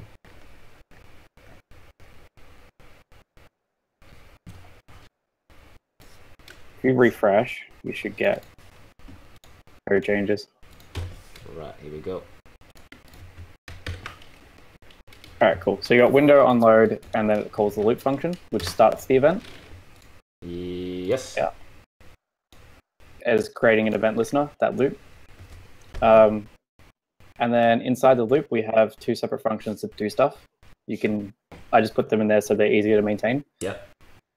Loop, Nice. and then you got request animation frame, and that calls the loop function. And that will just basically call it every single frame. So I can add event listener, enter frame. Awesome. And then this giant variable just does all the fallbacks for different, like in case you're in a browser that doesn't have animation frame or etc. You set timeout instead. Pretty good. Oh yeah, sweet. I get it. That's cool. That should run super smooth and run at 60 frames per second. Oh. And if you want exact frames on it, and I can give you an example for that if the time comes. This will suffice. But this works now, pretty I smooth. think. So Yeah. this window on load, the very first line, That is the same as as my like document ready. jQuery Yeah. ready, document ready. So would I just It's very copy? similar. So you can just put loop, just copy a loop and Yes. put it in your document ready. Sweet. That was my question. Yeah. So that I don't have two essentially the same document ready things. There's no point doing two. Would you ever want and then to? you need to copy. No, not really. Yeah. But it doesn't. It just means you have multiple listeners happening at once, and it's not like the more listeners you have, the more hefty things can get. This is. But also, if you Okay. have, if you have too many, oh hey, welcome back, dude. If you have too many, Yeah, if you have I'm too many back with functions a going- tray and a bowl of cereal. Nice. That's so good. That's so rock and roll. If you have too many of the same listener, that listener can slow down. So Yeah. sometimes you want different listeners to work asynchronously, so the code separately. You might want that sometimes, but most of the time you don't. Awesome. Like if you're making a game and you have an enemy and a hero, has their own frame listener, you wouldn't be able to tell who does what first. They don't work in sync, so you don't know which code ran first on that frame. Was it the enemy or the hero? You don't know. But if you just have one loop or one ticker and everything responds to that, then you should be fine like that. Every order that everything gets shot at, tricked at, it's much more evident. Okay, so sometimes that's good to be mindful of that. Yeah, it's certainly a use case. Like if you want, like the main HUD doesn't really have to work in sync with all the characters. So sometimes you might want to take the processing off that listener and put it in a separate. Dan, there's someone protesting in the chat for you to fix the stream chat. I can't fix it. This is so weird. I actually the thing I do to fix it normally fix. No, I can fix it. Sorry. But sorry, bro. There's no point now because I have to end the stream. I've got to go somewhere. I realised I've got dinner across town in fucking Point Cook. Oh shit. Oh man, it's near me. Come on over to me after you're done. Oh no way! Whereabouts are you? St. Albans. St. Albans. Oh, jeez Louise. Well, I'll give you a call after and see what's happening. Are you driving over there or are you taking a train? I'm driving. Actually, no, we're about half an hour out. But you're welcome to come over. Well, we'll see what happens. Honestly, it's probably unlikely because I'm probably going to have alcohol and that'll kick me in the butt and I'm going to crash. Yeah, probably. Yeah. Either way, you're welcome to give me a call. And come over, I don't mind. I'll come and say hi to Greg. Yeah, come and meet Greg. Yeah. Have you met Greg? I don't think I have. Come meet Greg. Mm. Good night, Bo. All right. I'll love yous and leave yous, everybody. And just like when there's 8 people in the chat as well and watching, which I'd want to normally I'd keep going. Yeah, normally I'd keep going, but Okay. Yeah, it's just the way it is. Yeah. Okay. Adios, everybody. See you later. Later. Laters. Have a nice dinner. I will.